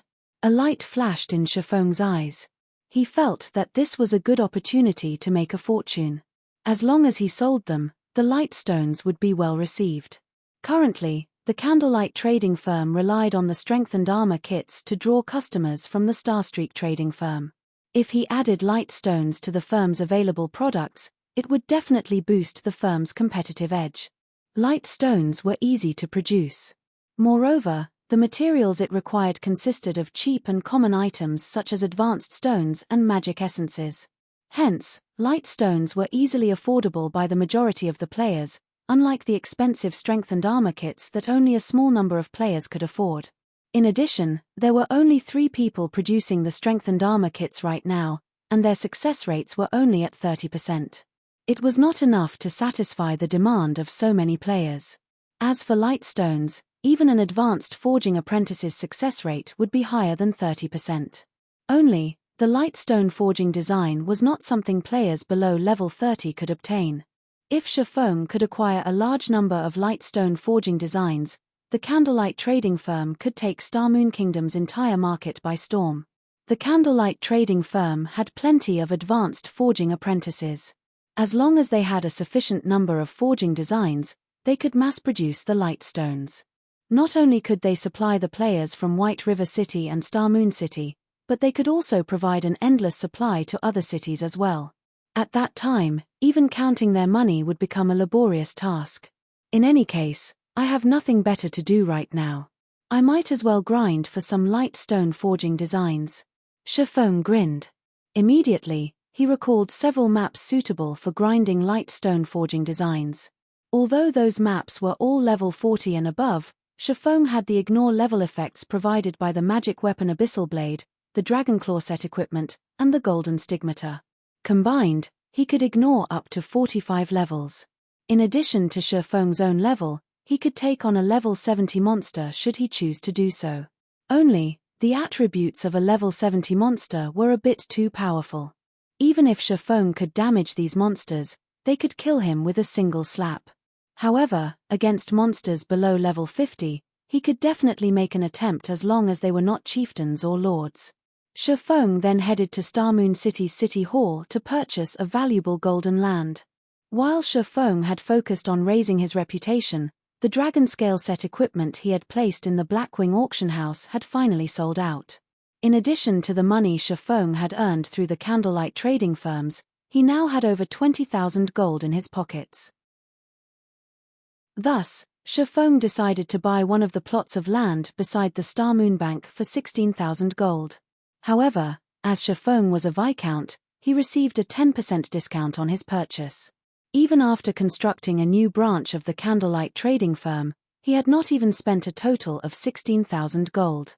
After he had finished his business in the City Hall, Shifeng took a horse carriage to the teleportation hall and teleported to the Twin Tower Highlands, a level 45 map with the highest drop rate for lightstone forging designs. Chapter 505, Domineering Melancholic. Chapter 505, Domineering Melancholic. White River City, inside one of candlelight trading firm's forging rooms. Melancholic Smile was currently busy forging basic strengthened armor kits. There were simply too many players in White River City. With just the 3 of them producing the basic strengthened armor kits, it was impossible to satisfy the demand of so many players. Had they not produced a large number of the kits early on, their supply would have long since depleted. Sister Smile, there are 2 people on the first floor looking to discuss business with you. I understand. Like the others, have them wait in the reception room for now. I'll head over once I finish my work. But, one of them is claiming to be Overwhelming Smile's guild leader. Overwhelming Smile's guild leader? Melancholic Smile could not help but pause. As one of the tyrannical guilds in White River City, it was far ahead of other guilds. Their funds and member count were also plain for all to see. A lifestyle guild's direction of development was completely different than combat guilds. In other words, there should not be any conflicts of interest between the two. However, a lifestyle guild did not possess any combat capabilities. When producing certain items, plenty of rare materials were required. Meanwhile, many of these materials dropped from dungeons. Hence, lifestyle guilds would usually cooperate with some combat guilds. In such a relationship, the combat guild in question would be responsible for supplying the rare materials, while the lifestyle guild would offer some discounts and give priority on sales of certain items to said combat guild. Ha ha ha. Just in time, Melancholic Smile said. I'll head over there now. Saying so, Melancholic Smile tidied up the materials on the table and headed downstairs. In the reception room on the first floor, many of White River City's guilds had sent representatives to the candlelight trading firm to discuss potential cooperation. However, when a man and a woman entered, the entire reception room's atmosphere sank.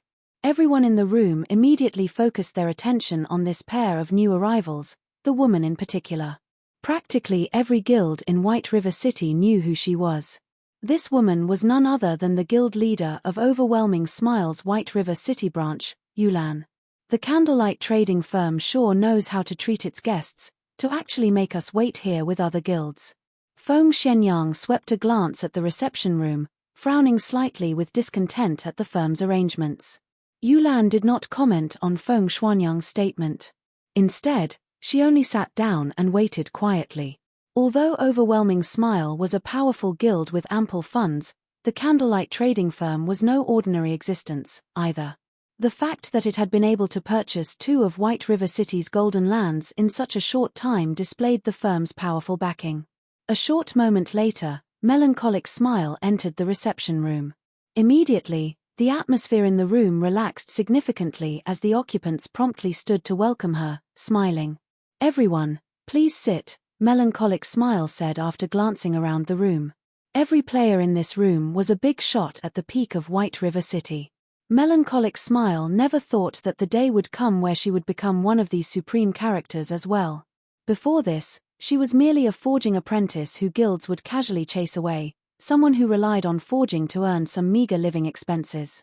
Regarding these high-ranked managers from various large guilds, they were all existences that she would have only admired from a distance.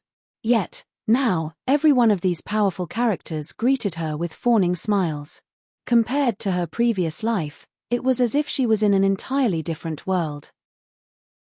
When Melancholic Smile considered this, her thoughts immediately switched to the man who had helped her rise to this position.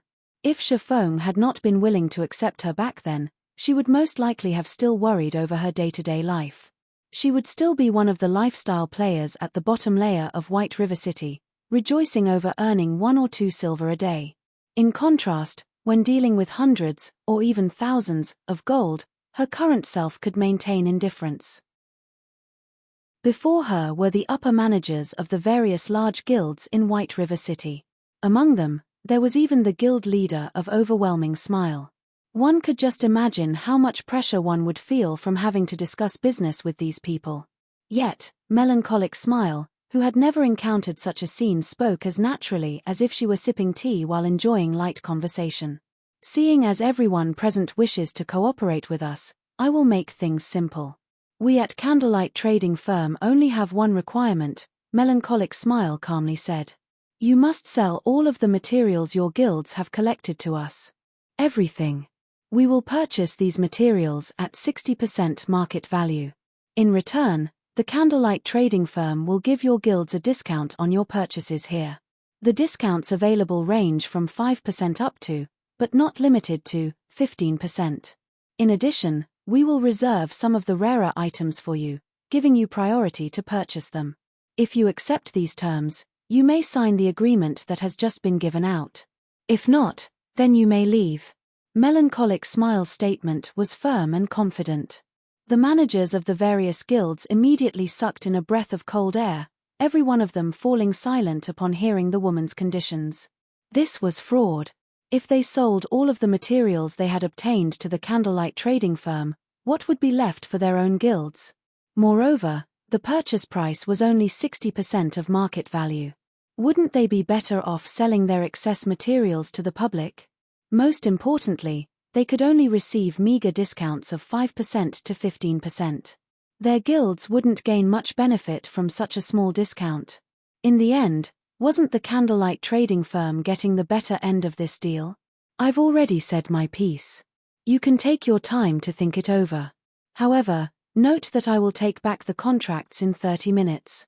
Although Melancholic Smile could feel everyone's murderous gazes, she paid them no heed. Instead, she simply turned to leave. It was as if her actions had said, "If you want to sign, go ahead. If not, get lost." Suddenly, the various representatives, who had been so confident, fell mute. "Wait a minute." Feng Shenyang suddenly stood with a cold expression on his face. He glared at Melancholic Smile, sneering, "Don't you think you are going too far with your demands? You should know that there are many materials that only guilds like ours can obtain. Independent teams are simply not strong enough to provide a supply. If our guilds join hands to cut off candlelight's supply, do you really think you can continue doing business?" Shocked, Yulan rushed to her feet, advising, "Young Master Feng has gone a little too far with his words. I ask for Miss Melancholic's understanding. However, we have all come here with the intent to do business. There should be a process of negotiation at the very least. The way you cut us off will not benefit either side. Why don't we sit down and discuss things properly?" Everyone in the reception room nodded in agreement. If every guild refused to sell their materials, how could Candlelight Trading Firm hope to continue its success in White River City? At the end of the day, a lifestyle guild was still a lifestyle guild. They were born to lower their heads to combat guilds. Ha ha ha. Your statement is indeed reasonable. After thinking it over for a moment, Melancholic Smile nodded as she looked towards Feng Shenyang and Yulan. Smiling sweetly, she said, "Although what you've said is logical, I stand by my decision. Moreover, from this point onward, I retract Overwhelming Smile's contract. You too may leave now." "You!" Feng Xuanyang's eyes immediately became bloodshot as he nearly spat blood in rage. If not for the fact that they were still in the candlelight trading firm, with the owner of the firm having absolute control over and being an invincible existence inside this place, he definitely would have killed Melancholic Smile by now. Yulan was similarly stunned by Melancholic Smile's words. Meanwhile, the upper managers of the various large guilds were also stupefied by this situation. In White River City, Overwhelming Smile was only second to Zero Wing. Yet, Melancholic Smile had dismissed them with just a few words, showing no pretenses at all. This was simply too domineering. Chapter 506, Towers of Death. Chapter 506, Towers of Death. Underscore. After Melancholic Smile finished speaking. After a few moments, everyone in the reception room came back to their senses.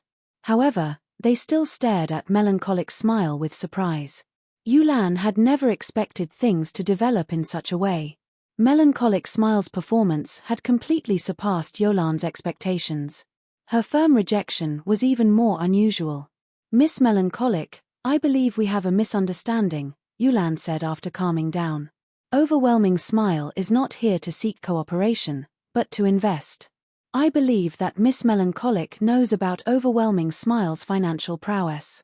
With our help, the candlelight trading firm will have no issues obtaining materials or funding. At the end of the day, Candlelight is not a combat guild, so its development is limited, it is restricted by the city. Candlelight might become White River City's #1 trading firm, but you can't just remain in one city and not branch out to others, right? After all, White River City's player population is not infinite, and you can only earn so much. I admit that Candlelight is very wealthy. However, purchasing golden lands in other cities requires sufficient reputation points there. Meanwhile, how can Candlelight hope to compete with the guilds that have been developing in said cities since the very beginning? By the time Candlelight's personnel gains sufficient reputation in other cities, other guilds will have long since purchased the best plots of land available. However, after we invest in Candlelight, the trading firm will not face such a restriction. Overwhelming Smile has plenty of personnel in other major cities, including the several cities neighboring White River City. As long as we have enough gold, we can purchase the most valuable land in every city throughout Starmoon Kingdom and establish the Candlelight trading firm all over the kingdom, saving you a lot of time and manpower. Is Miss Melancholic really not interested in such an opportunity? Yulan spoke confidently as she offered the attractive conditions. She had also hit the nail on the head by pointing out the Candlelight trading firm's weakness. Meanwhile, the fact that Yulan was able to make such a statement so confidently was all because of Overwhelming Smile's backer, Underworld. This was a feat that no other guild could ever accomplish, even first-rate guilds. Yolan's offer sorely tempted the other managers of the guilds in the reception room. Only, they were somewhat disappointed that the Candlelight trading firm would no longer be theirs. They could already imagine the Candlelight trading firm's flourishing future. One side had the advantage of manpower and resources, while the other had coins and popular shops. The cooperation between the two was practically a match made in heaven. Yulan really is amazing. It's as expected of someone fancied by Underworld's elders. Feng Shenyang, who had initially been overwhelmed by his rage, silently praised Yulan as he listened to the woman. He snuck a peek at Melancholic Smile from the corner of his eyes, his heart filled with joy when he saw her silence. To a trading firm, particularly a trading firm with hot-selling commodities, what they needed the most was not materials, but a market to sell those commodities. Meanwhile, Overwhelming Smile just so happened to be capable of providing that market. This method of persuasion was far more effective than any threat. At this moment, Melancholic Smile opened her mouth and spoke, "Your conditions are tempting, but you may leave now. Everyone else, you have 30 minutes left to consider our offer. If you do not wish to cooperate, you may leave. I have other matters to attend to, so I won't accompany you any longer." Saying so, Melancholic Smile left the reception room, never once turning back. From the moment she had entered the room, she had acted as if she did not care about any of the representatives. Is she really not tempted? Yulan was stunned. With such huge potential profits, no sane trading firm would reject their offer. Even if Melancholic Smile rejected them eventually, it should be based on two harsh conditions. Yet, before they could even state their conditions, she had turned them away. Just what sort of situation was this? Before Yulan could make sense of the situation, the upper managers of the other guilds began signing their contracts, having already thrown their cooperation conditions out the window. Watching this, Yulan suddenly came to a realization. Melancholic Smile had displayed her might, killing the chicken to scare the monkeys. They just so happened to be that chicken. Feng Shenyang had also realized their situation. This had all been due to him voicing his rejection, becoming Melancholic Smile's target as a result. Despite this revelation angering him greatly, regret filled his heart. Just why had he been so eager to shoot off his mouth?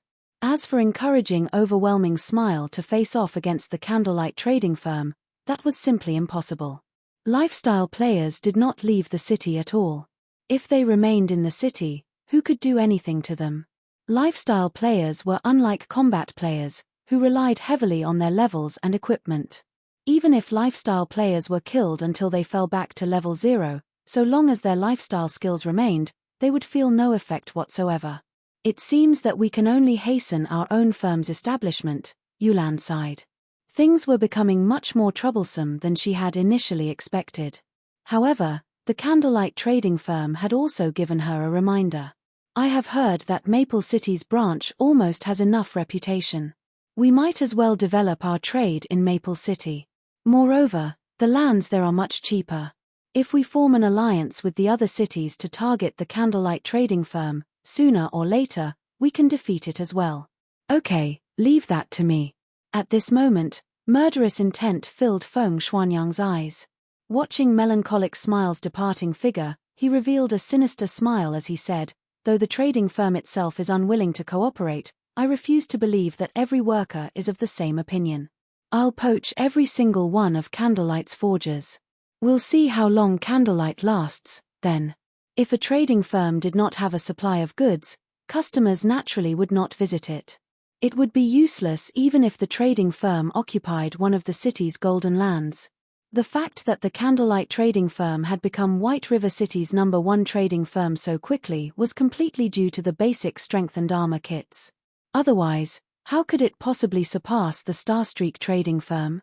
While Feng Shenyang plotted ways to poach lifestyle players from the Candlelight trading firm, Shifeng had arrived at the Twin Tower Highlands. The Twin Tower Highlands was a level 45 to level 50 map. It could be considered a country within a country. Unlike the monsters in low-level maps, the monsters here were mostly intelligent orcs that fought and lived in tribes. If players were not careful, rather than hunting their prey, they very well might become prey themselves. To God's Domain's current players, the Twin Tower Highlands was definitely a forbidden land. Aside from the level suppression, the difference in attributes was already quite vast. However, Shifeng did not care about any of that. His own attributes had long since surpassed the standards of the current players. It was especially true after he had equipped the fragmented legendary ranked Heavenly Dragon's Breath. In terms of attributes, he could easily match level 40 ordinary players.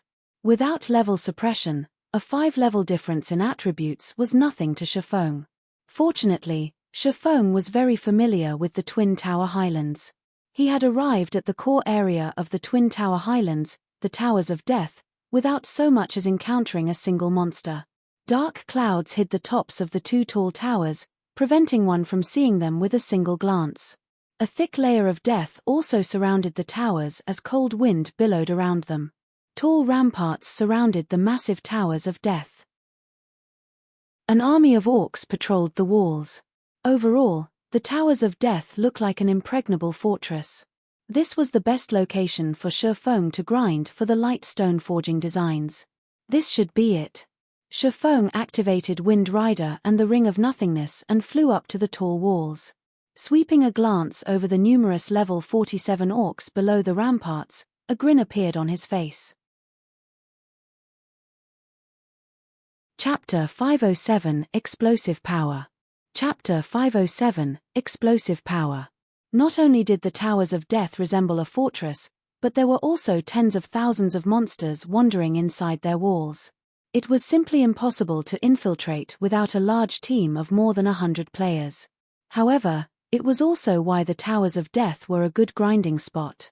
Although the common monsters, the hot-blooded orc warriors, behind the wall seemed to be covered in steel-like muscles, in reality, their strength was only an illusion, they were actually quite weak. Moreover, they were all melee monsters. As long as a team had several powerful AoE classes, the Towers of Death would become a leveling heaven. Hot-blooded orc warrior, orc, common monster. Level 47. HP 30 00030 000. To players of a similar level, these orc warriors were very easy to deal with. To Shifeng, who was only level 26 right now, they were just as easy to defeat. The only challenge was the fact that these hot-blooded warriors normally moved in groups of 100 or more, with an elite-ranked hot-blooded orc captain leading each company. The orc captains were much larger than their common counterparts. They were fully protected by a suit of plate armor and wielded a war saber and large shield in each hand. Most importantly, these orc captains had an aura effect that could increase the attack speed and damage of nearby hot-blooded orc warriors by 30%. Hot-blooded orc captain, orc, elite rank. Level 48. HP 200 000 200 000. Even a 50-man team would struggle against such a company of orcs. As for 20-man teams, they could only escape for their lives. Teams that came to grind here would usually eliminate the orc captain first, sending several assassins with high burst damage and a bombardment from the ranged attackers, getting rid of the orc captain in the shortest amount of time possible. That way, the hot-blooded orc warriors would be fish in a barrel, easy to annihilate. However, Shifeng's level was too low right now. It would be very difficult for him to charge into the group of orcs and kill the orc captain swiftly, hence why Shifeng had flown up to the ramparts. The ramparts were very tall, and it would not be easy for one to reach the top quickly, especially common monsters like the hot-blooded orc warriors. Monsters like them could only use the only staircase.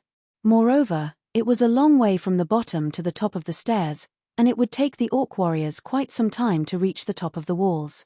The orc captain, however, was different. The captain's strength was impressive, and he could easily reach the top of the walls with just a few jumps. In the past, many people had used this method to grind orcs and level up. After Shifeng positioned himself on the rampart, he switched the 7 luminaries' rings aura of wind to the aura of fire. Simultaneously, he activated the ice blue devil flame, pale blue flames suddenly covering his entire body. With the effects of the aura of fire and the ice blue devil flame combined, his damage instantly increased by 60%. The combined effects were no weaker than when he activated a berserk skill. Moreover, these effects lasted indefinitely and had no side effects whatsoever. He then took out the blazing meteor and threw it at a hot-blooded orc warrior. Shoo! The blazing meteor streaked across the air like a shooting star, instantly striking at a hot-blooded orc warrior who patrolled below the fortress walls. -904. Although there was no level suppression, a level 47 monster was far superior to a level 20+ monster regarding both defense and attack power. Shifeng only had the attributes of a level 40 or so ordinary player. His damage was very limited. Intruder, the orc warrior bellowed angrily as he turned towards Shifeng on top of the wall. Immediately, the entire company of hot-blooded orcs also discovered Shifeng. However, as the wall was too large, they could only frantically dash towards one of the distant staircases. The armored hot-blooded orc captain, unlike his allies, simply bent his legs and jumped. In just a moment, the orc captain had jumped up to half the height of the wall. The captain stabbed his saber into the sturdy wall. Using his saber as a foothold, the captain jumped once again, reaching the top of the ramparts. His robust and powerful hand grabbed and tugged on the chain wrapped around his wrist. In the blink of an eye, the saber, which was connected to the chain, returned to the orc captain's hand. The entire process was smooth and only took an instant. The orc captain was like a martial arts expert who could walk on walls and fly through the eaves of buildings. However, Shifeng was not the slightest bit surprised by the orc captain's actions. Elite monsters' intelligence and combat techniques at this level were not the slightest bit inferior to the professional fighters in real life. In some aspects, these elite monsters were even more amazing than professional fighters. The hot-blooded orc captain looked at Shifeng, who was 10 yards away, with a bloodthirsty fury in his crimson eyes. Raising his shield, he used charge and dashed towards Shifeng. The orc captain was over 2 meters tall. With his mass and speed, he was like a small car rushing towards Shifeng. One could just imagine the consequences of such a collision. Without hesitation, Shifeng activated purgatory power, raising his damage by another 30% and attack speed by 100%. He then dashed forward to meet the orc captain's charge head-on. Just as the orc captain was about to send Shifeng into a fainted state, at the moment between life and death, Shifeng used silent steps. Not only had Shifeng avoided the fainted effect of the orc captain's charge, but he also managed to appear behind the orc captain. "Die!" Shifeng shouted. In the next moment, the abyssal blade and the purgatory's shadow in Shifeng's hands released a powerful blinding light. The crimson flames that covered both swords caused the surrounding temperatures to soar. Flame burst. Dazzling streaks of light shot out from Shifeng's hands, piercing the hot-blooded orc captain's armor. The orc captain's armor could stop neither the scorching heat of the flames nor the sharp edges of the swords. The blazing abyssal blade easily penetrated the sturdy armor, stabbing the orc captain's vital point. -9120, -18,160, -9,234, -27,548. Frightening damages appeared above the hot-blooded orc captain's head, one after another.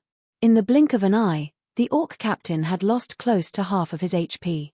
The orc captain bellowed at the damage he received. Responding quickly, the orc captain used War Stomp, causing all enemies within a range of 6 yards to enter a fainted state for 3 seconds. However, Shifeng, who had already grasped the flowing water realm, had long since seen the orc captain's intentions. The instant the orc captain lifted his leg, Shifeng swung his sword. Abyssal bind. When the orc captain's feet were only several centimeters from the ground, 9 pitch-black chains emerged from the ground and bound the captain, restricting all of his movements. Taking this opportunity, Shifeng launched a barrage of attacks towards the orc captain. Due to Abyssal Bind reducing the orc captain's defense by 100%, Shifeng's Flame Burst skill became even more powerful. Now, each attack dealt around -20,000 damage, while double critical hits dealt around -40,000 damage. Before Shifeng could exhaust the 12 instances of Flame Burst, the hot-blooded orc captain was already dead, dropping a few silver coins and a piece of equipment. From beginning to end, Shifeng took less than 4 seconds to kill the hot-blooded orc captain. Meanwhile, only now did the hot-blooded orc warriors finish climbing the stairs, reaching the top of the rampart. However, there were still more than 60 yards between them. After collecting the drops, Shifeng used Skywheel Sword on the orc warriors who were 40 yards away from him. Golden divine swords descended from the sky, sealing the hot-blooded orc warriors in a radius of 20 yards for 4 seconds. At the same time, the orc warriors each received over -4,000 damage, while some received close to -10,000 critical damage. With a single attack, the hot-blooded orc warriors lost close to half of their 20,000 HP. While the hot-blooded orc warriors ceaselessly bellowed with anger, Shifeng followed up his attack with Firestorm. Suddenly, heavenly fire descended from the skies, annihilating the company of orc warriors. Items scattered across the ground around the orc warriors' corpses. Meanwhile, Shifeng's experience bar rose at a rate visible to the naked eye. Shifeng marveled at the dropped items on the ground. Fragmented legendary items and epic items really are frightening. Originally, Shifeng thought he would have some troubles dealing with these hot-blooded orc warriors. Now, it would seem that he had worried for nothing.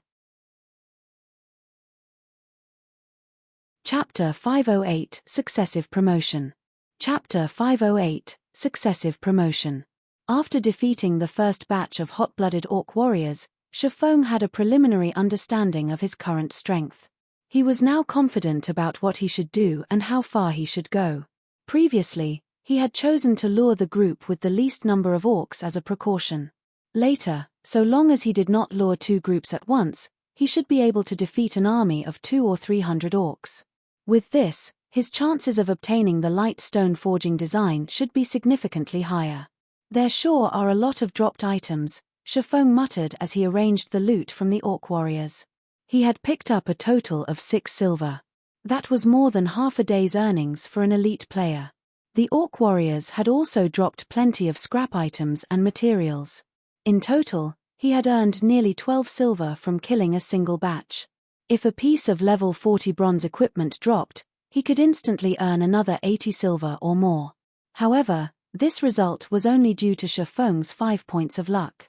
Otherwise, it was impossible for a group of orc warriors to drop so much money and so many items. Following which, Shifeng continued searching for patrol teams that he could take on while he waited for his skills to cool down. Firestorm, in particular, had a long cooldown of 5 minutes. As soon as the 5 minutes were up, Shifeng would immediately lure another wave of monsters. Shifeng required less than 30 seconds to take care of a wave of hot-blooded orc warriors. In other words, he could clear 1 wave every 6 minutes, and 10 waves in an hour. As the orcs were level 47 monsters, they already gave abundant EXP. In addition, as Shifeng was challenging monsters of a higher level, he could obtain bonus EXP of up to 20 times. Despite Shifeng's class doubling the amount of EXP he required to level up, in little more than an hour, he reached level 27.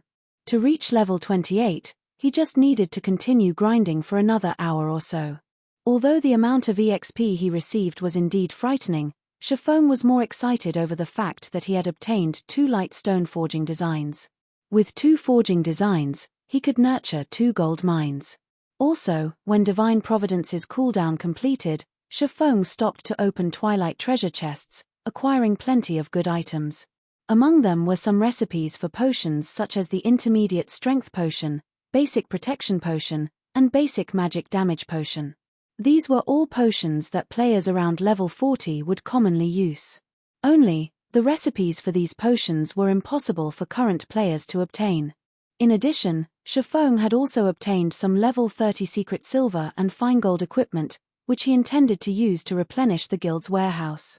While Shifeng enjoyed his grind, Melancholic Smile suddenly contacted him. Through the screen, Shifeng could tell that, though Melancholic Smile seemed somewhat tensed, there was a hint of pride and excitement in her eyes. Guild leader, just as you predicted, Overwhelming Smile paid us a visit, though I've already chased them away. The other guilds have also agreed to cooperate with us, Melancholic Smile said slowly. Also, just as you expected, after we chased them away, they immediately began contacting our guild's forgers and forging apprentices. Although Uncle Ironheart and Coco rejected their offers, many of the forging apprentices in the guild were unable to resist the tempting offers and have already applied to dissolve their contract with us to join Overwhelming Smile. From what I learned from those forging apprentices, it seems that they are heading to Maple City to develop themselves. Although Melancholic Smile had tried to dissuade those who intended to leave, there were bound to be some who could not resist Overwhelming Smile's astronomical offer. Melancholic Smile could not force these people to stay. Fortunately, Shifeng had long since prepared for such a situation. All lifestyle players who joined the Horizon Alliance were required to sign a contract.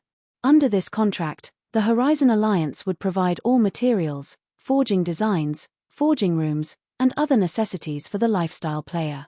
The lifestyle player could also obtain a certain amount of commission from the items they made. This commission would be determined according to the lifestyle player's skill level. The more skilled they were, the higher their commission would be, with the highest possible being 20% of profit. However, these generous benefits came with a condition. Any lifestyle player wishing to dissolve their contracts was required to erase all the lifestyle classes they had taken on. In other words, upon leaving the Horizon Alliance, these lifestyle players would have to start all over again. That way, it would be impossible for these poached players to benefit other guilds in a short amount of time. Only, due to their past experiences, it would cost less for other guilds to nurture these players. It was not easy for a lifestyle guild to nurture a lifestyle player. The initial investment included materials and forging designs, particularly those rare forging designs. These items required immense effort to obtain. So, how could they possibly let others take advantage of them? Any lifestyle player who had learned rare forging designs was also required to compensate the Horizon Alliance for this loss. Normally, few lifestyle players would willingly choose to develop themselves elsewhere. However, with Overwhelming Smile's reckless poaching, there were bound to be some who could not resist the temptation. Heading to Maple City, Shifeng pondered for a moment before saying, it seems that they plan to develop trade in Maple City before joining the competition in White River City. Although Overwhelming Smile had been nurturing their own lifestyle players all this time as well, without their own shop, it was not only very inconvenient to sell their products, but the cost of the items would also increase. In particular, by selling their items through the auction house, they would incur a massive processing fee. For small items, they might not even recover the cost, let alone make a profit. Maple City was Overwhelming Smile's domain. It was very easy for the guild to develop its trade there, and the same went for acquiring land and reputation. By the time Overwhelming Smile possessed sufficient capital, it would be a lot easier for it to deal with the Candlelight trading firm. At the very least, both sides would be on equal footing. Afterward, Overwhelming Smile could just use the simplest way to deal with the Candlelight trading firm, wage a price war. They want another war of attrition. Shifeng could not help but laugh. Unfortunately, Overwhelming Smile no longer possessed such an opportunity. Shifeng then said, Smile, instruct someone to begin purchasing advanced stones and magic essences in bulk, and don't just buy from White River City, buy from other cities as well. Buy as many as you can. However, this must be done secretly. Do not let other guilds discover our actions. Although the Candlelight trading firm held a significant advantage due to the basic strength and armor kits, the production volume for the kits was simply too low, it lacked competitiveness. However, it was a different story for light stones. "Okay, I'll head out and buy them myself right now," Melancholic Smile said. After Shifeng gave his instructions, he resumed grinding for more forging designs. For the next several dozen hours, Shifeng grinded the hot-blooded orc warriors like a madman. During this time, his experience bar rose rapidly, his level increasing from level 27 to level 30. His leveling speed was simply unmatched. However, compared to the EXP spent on increasing his own level, Shifeng had expended even more EXP on the 7 Luminaries ring. He had leveled up the 7 Luminaries ring twice, upgrading it to level 7. Just as Shifeng was about to investigate the level 7 Luminaries ring's new power, suddenly, the gates of the Towers of Death opened. In the next moment, a roar that shook even the heavens emerged from behind the gates. As the roar grew louder, Shifeng saw a massive orc walk out.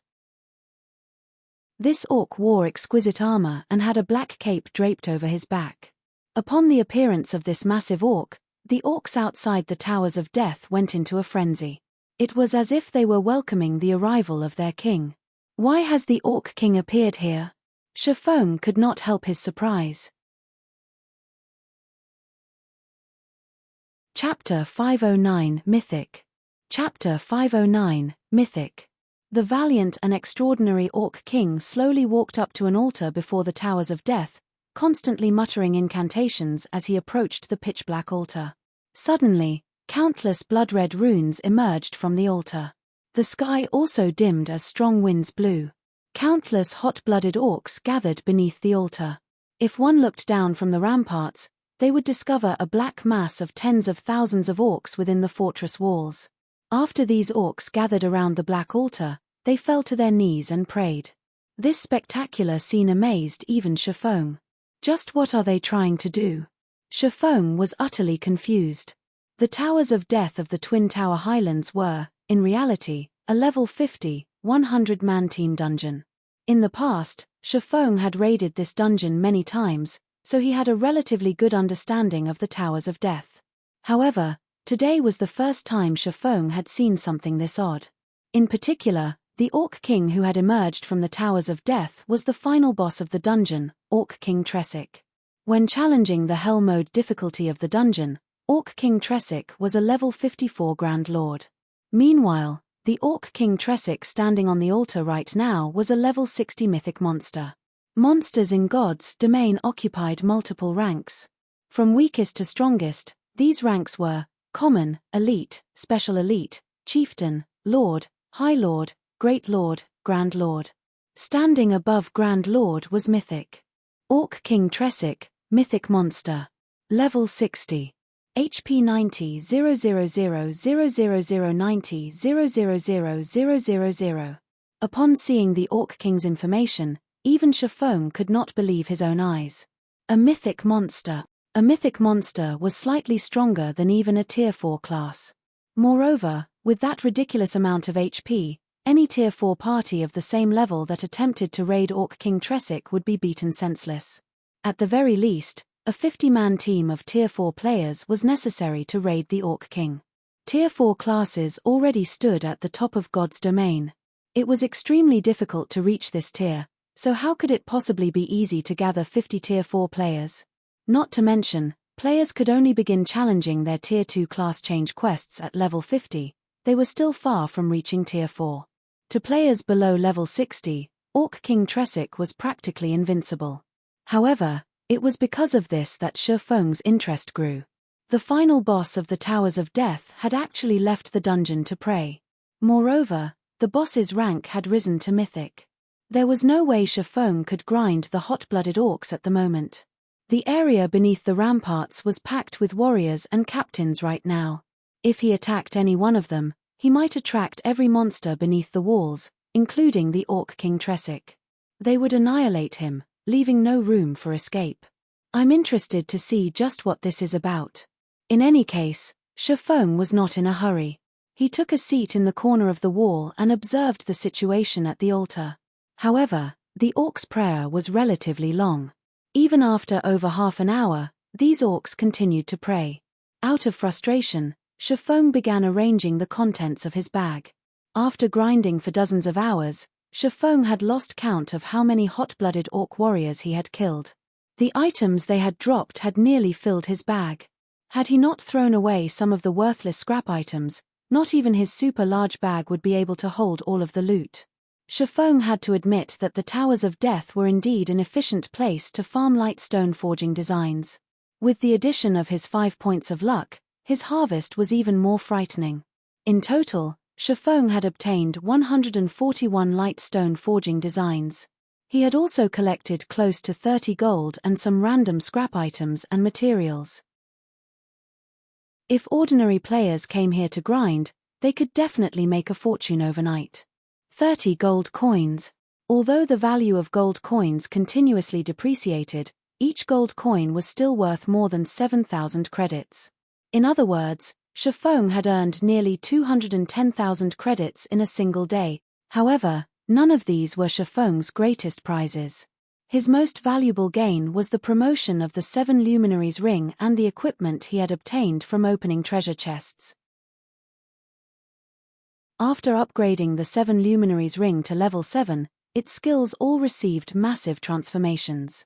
If not for the ring's information labeling it as an epic item, Shifeng would have thought it was a fragmented legendary item.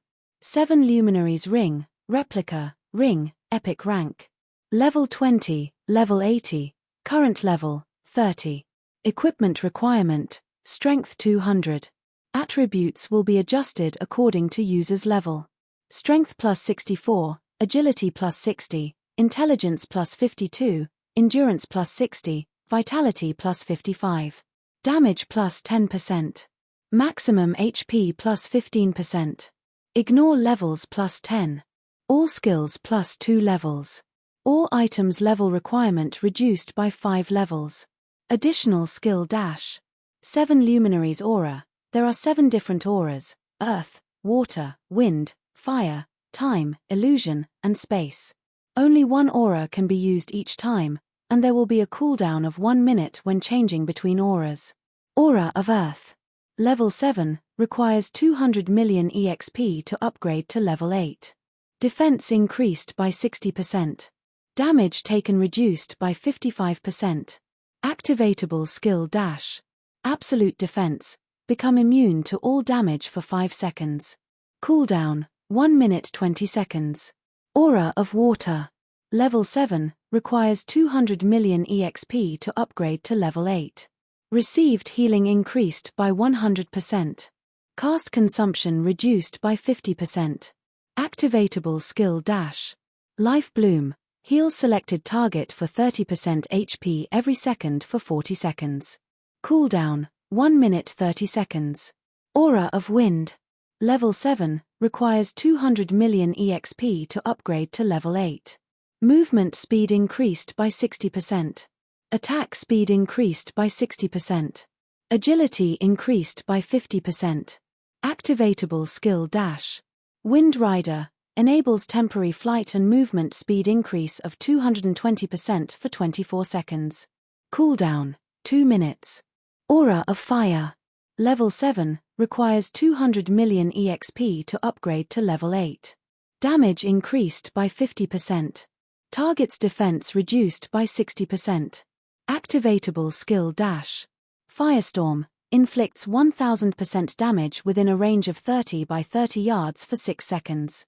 Cooldown, 5 minutes. Aura of Time. Level 7, requires 500 million EXP to upgrade to level 8. Cooldown of all skills reduced by 40%.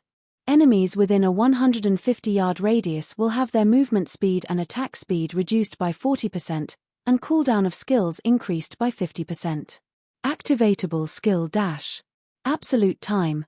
Prevents enemies within a radius of 100 yards from using any skills or tools for 24 seconds. Cooldown, 2 minutes 30 seconds. Aura of Illusion. Level 7, requires 500 million EXP to upgrade to level 8. All attributes increased by 40%. Enemies within a 200-yard radius will have all their attributes reduced by 40%. Activatable skill dash. Fantasy World. Immunity to all magic damage and 20% of magic damage received will be converted to healing to recover player's HP for 20 seconds. Cooldown, 3 minutes. Aura of Space. Level 7, requires 500 million EXP to upgrade to level 8. Immunity to all control and restricting effects. Activatable skill dash. Space movement, instantly move to any location within a radius of 600,000 yards. Cooldown, 4 minutes. After the 7 Luminaries Rings promotion, just one of its auras could rival the attributes of a fragmented legendary item. Meanwhile, the 7 Luminaries Ring had 7 interchangeable auras. Calling it a fragmented legendary item was by no means an exaggeration. Aside from the 7 Luminaries Ring, Shifeng valued the Tier 1 set equipment he had gained from the Twilight treasure chests. First, Shifeng obtained another 2 set pieces of the Yin-Yang Walker set equipment for Tier 1 Guardian Knights, putting him at a total of 3 set pieces. In addition, he had also obtained the Mana Storm set equipment for Tier 1 Elementalists. Unfortunately, he only had 2 set pieces. He had also fortunately obtained 3 set pieces of the Dark Melody set equipment for Tier 1 Assassins. He had 1 set piece of the Forest Guard set equipment for Tier 1 Rangers. He had also gained 2 set pieces of the Hurricane set equipment for Tier 1 Swordsmen. Finally, he obtained 1 set piece of the Braveheart set equipment for Tier 1 Shield Warriors. Shifeng had only gone through a small portion of the Twilight treasure chests in his possession. It was fully possible for him to collect a Tier 1 set equipment for every class. Suddenly, why has the sky darkened? While Shifeng had been busy organizing his bag, he suddenly realized the light had dimmed, visibility becoming even poorer than during nighttime. Taking a look below the ramparts, he noticed that a change had finally occurred at the Black Altar. Chapter 510, God Descends. Chapter 510, God Descends. At this moment, the Black Altar radiated a blood-red glow. In the darkness, it was an extraordinarily eye-catching. The ground surrounding the altar also began emitting plumes of bright red mist. A small cyclone that had appeared above the altar tugged the mist towards its core. Gradually, the space in the storm's center gradually began to crack. A moment later, this spatial crack formed a portal. The instant the spatial portal was complete, the area around the Towers of Death froze. It was as if a separate, miniature world had formed around the Towers of Death, and no object from the outside world could affect anything that occurred inside this place. All of Shifeng's communication with the outside world was blocked as well, every name on his friends list having turned a dull grey. He was unable to contact anybody. The surrounding air felt as heavy as mercury, and Shifeng felt as if his every action was heavily restrained. Inside this region, Shifeng felt like a candle flickering in the wind. His life could be extinguished at any moment. Meanwhile, this was all due to the horrific pressure from the spatial portal. Just what is inside that spatial portal? Shifeng widened his eyes in shock. He tried to glimpse at what was inside the spatial portal, yet, as if a strange power shrouded the portal, not even Shifeng, with his extraordinary dynamic vision, could see anything inside it. However, there was one thing that his brain urged him to do right now. Escape. The pressure leaking from the spatial portal was sufficient to freeze the entire space surrounding the Towers of Death and create a separate world. This was the first time Shifeng had ever encountered such a situation.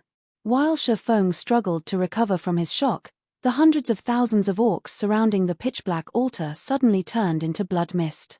Moreover, the transformation had been completely silent. The originally crowded fortress around the Towers of Death had suddenly become a ghost town. The abrupt change was enough to instill utter terror. For a time, the blood-red runes around the altar forcefully sucked in the blood mist, intensifying the rune's glow.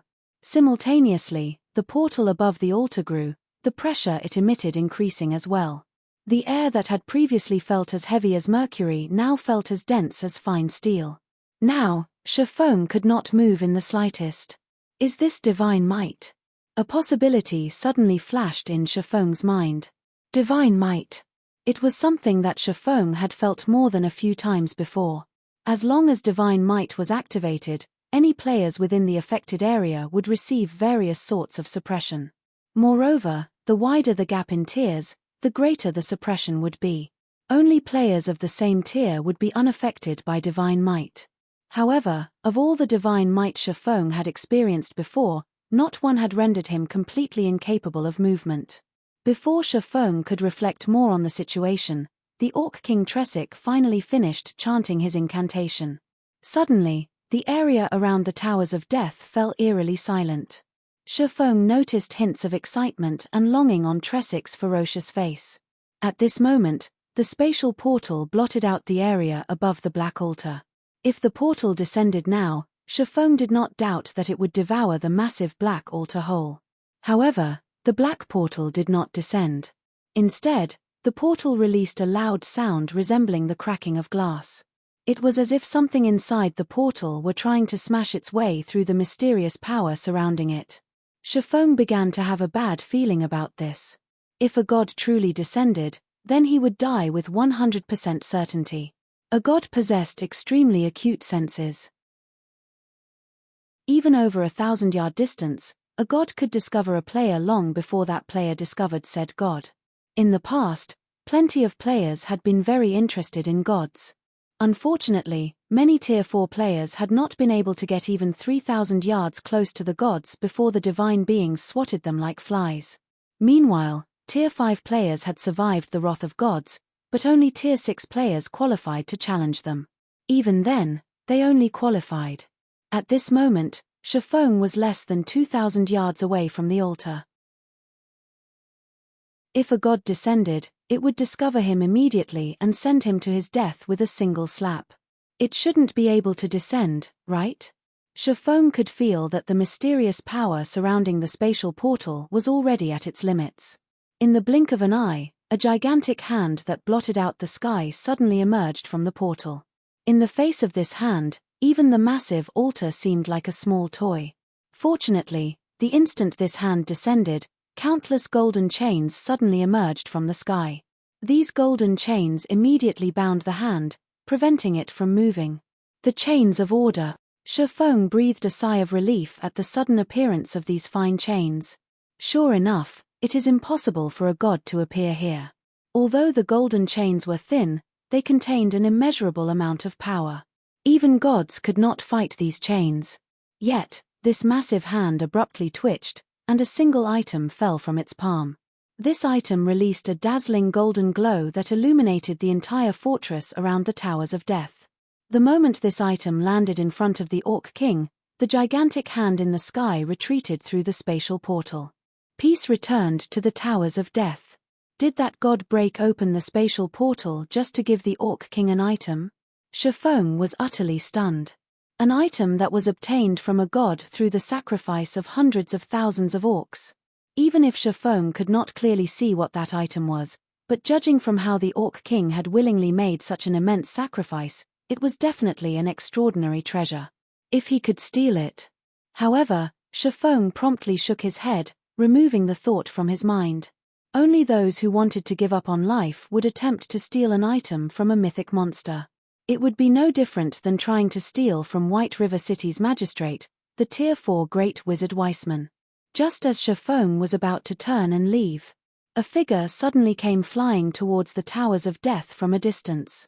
The figure flew at a tremendous speed, several times faster than even Shifeng when he had Wind Rider activated. In just a few seconds, the originally seed-sized figure grew to the size of an ordinary human. Sky Knight. Shifeng could not help his shock. The new arrival was actually a human NPC. Moreover, it was the Tier 4 hidden class, Sky Knight. His body exuding a multicolored brilliance, the Sky Knight immediately charged towards the Orc King. Meanwhile, as if receiving the arrival of a great enemy, the Orc King Tresic immediately tried to collect the flashing golden treasure. However, the Sky Knight had obviously prepared for this situation. With a shout, he pointed his sword towards the heavens. Suddenly, a titanic golden sword appeared above the Orc King. This golden sword then transformed into a streak of light as it descended towards the mythic Tresic. Shifeng's jaw dropped. This Sky Knight actually knew the Tier 4 forbidden move, Firmament Flash. Forbidden moves were taboo skills in God's domain. Firmament Flash was labeled taboo because the skill possessed overly destructive power. In addition, the skill was extremely difficult to learn. Classes of the same tier had no way of learning it. The Tier 4 Firmament Flash could rival even a Tier 5 skill. Even though the Orc King Tresic was a mythic monster, an existence slightly above Tier 4 classes, when facing an attack with the might of a Tier 5 skill, it had no choice but to protect its life first. The Orc King Tresic immediately unsheathed his blood-red greatsword. Releasing an angry roar, a frightening aura suddenly surged forth from his body. It seemed as if the Orc King had activated a berserk skill that boosted his strength to an astonishing degree. He swung his greatsword, sending a streak of blood-red light slashing at the descending holy sword. Boom! Boom! Boom! Suddenly, the land around the towers of death shook. It was as if the end of the world had arrived. What? Shafong was stunned. The Orc King Tresic had actually defended against the Sky Knight's Firmament Flash. At this moment, however, the Sky Knight already stood before the golden treasure, his hand stretching out to snatch the item. Just as the Sky Knight was about to grasp the golden treasure, Shafong suddenly noticed a mocking grin on the Orc King's face. Ah!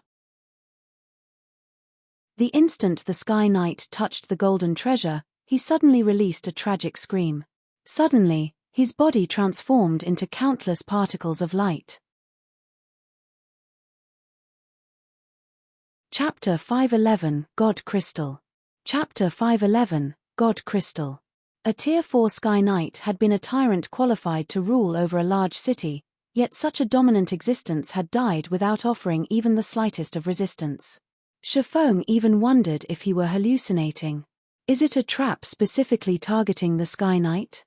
Shafong watched the dispersing particles of light, inwardly relieved. Prior to this, he had even considered stealing the treasure from the Orc King Tresic. Fortunately, he had given up on that idea. Otherwise, he would have lost his life just like the Sky Knight. The trap could instantly kill a Tier 4 Sky Knight, not even leaving behind a body. It was clear that this trap's damage was not ordinary. Although players would not face true death, the consequences of such an attack definitely would not end with just the loss of EXP and equipment. It was highly possible that the players would be affected as well.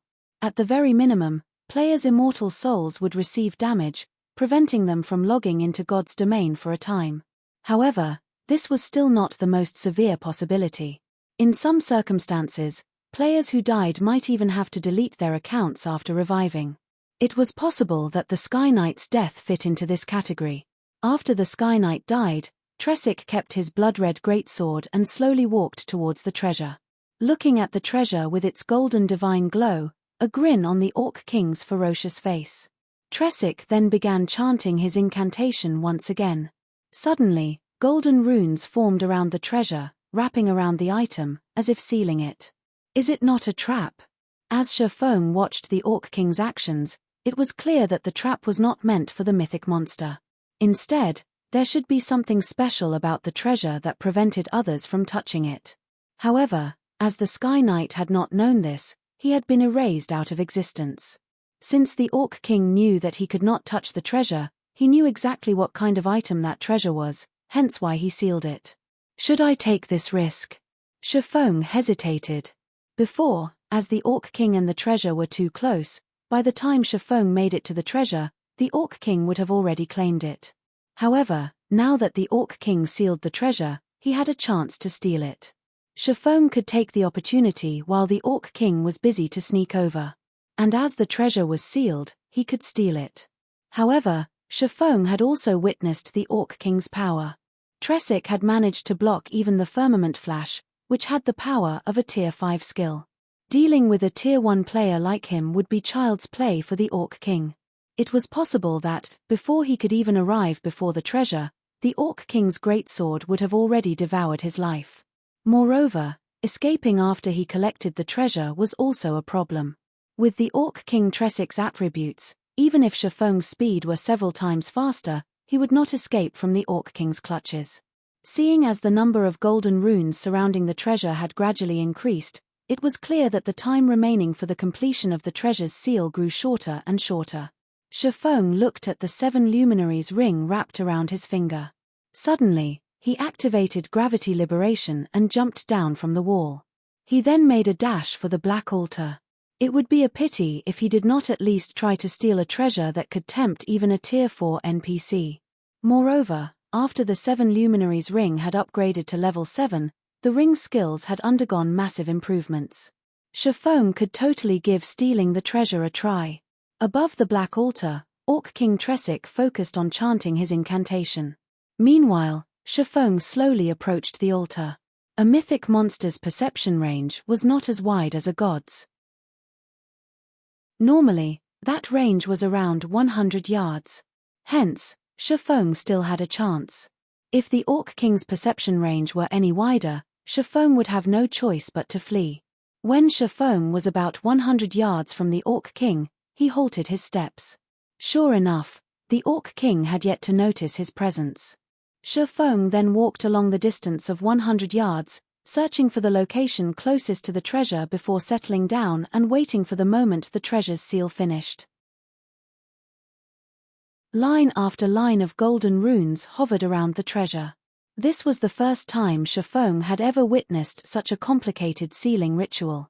Just as the sealing process was about to end, Shifeng immediately used Phantom Kill and had his doppelganger secretly run over to and wait at the other side. Time slowly passed. Shifeng's heart began to beat furiously. He was but a lowly Tier 1 class. Moreover, this was his first time trying to steal an item right from under the nose of a mythic monster. One mistake would definitely end with his death. Though Shifeng did not mind losing a little EXP, he was deeply afraid of losing his equipment, particularly the 7 luminaries ring and the heavenly dragon's breath. Neither of these items were bound to his character. After he died, there was a very high possibility of either of these 2 items dropping. However, if he unequipped these 2 items, he would lose his edge to steal the treasure. It was a gamble. While Shifeng waited quietly, after the Orc King chanted the final verse of his incantation, suddenly, the countless runes wrapped around this treasure. In the next instant, the golden divine glow that had originally surrounded this treasure disappeared, revealing a simple and unadorned crystal ball. When Orc King Tresic's eyes landed on this crystal ball, the excited smile on his face became even more prominent. However, just as the Orc King was about to step towards the crystal ball, Shifeng's doppelganger abruptly dashed towards it. The doppelganger was extremely fast. It had taken only an instant to cross the distance of 100 yards. A little Tier 1 ant dares to try for my god crystal? Die. Orc King Tresic revealed a disdainful sneer as he unsheathed the blood-red greatsword from his back. Transforming into a flash, Tresic suddenly appeared before Shifeng's doppelganger. Even though the doppelganger had already activated Windwalk, it was still as slow as a turtle compared to the Orc King. Tresic felt nothing but disdain for a Tier 1 ant like Shifeng. Hence, the Orc King decided to annihilate this little rat to avoid any taint to his god crystal. Without waiting for Tresic to take action, the doppelganger activated Defensive Blade. Shifeng's deductions had indeed been accurate. The difference in attributes between them was simply too massive. Before the doppelganger could even raise its sword to defend itself, Tresic's greatsword struck the doppelganger. Although Shifeng had grasped the flowing water realm and had even learned flowing water acceleration, there was a qualitative difference between himself and the Orc King Tresic. In front of absolute power, all tricks were useless. The Orc King's attributes were dozens of times higher than Shifeng's. Even if Shifeng's techniques were more impressive, their effects were limited. In the blink of an eye, Defensive Blade's block charges had been exhausted. Immediately after, a streak of red light cut across the doppelganger. Truly, without being able to resist, Shifeng's doppelganger had been defeated. However, while Tresic dealt with the doppelganger, Shifeng had already activated Windwalk and used a speed scroll.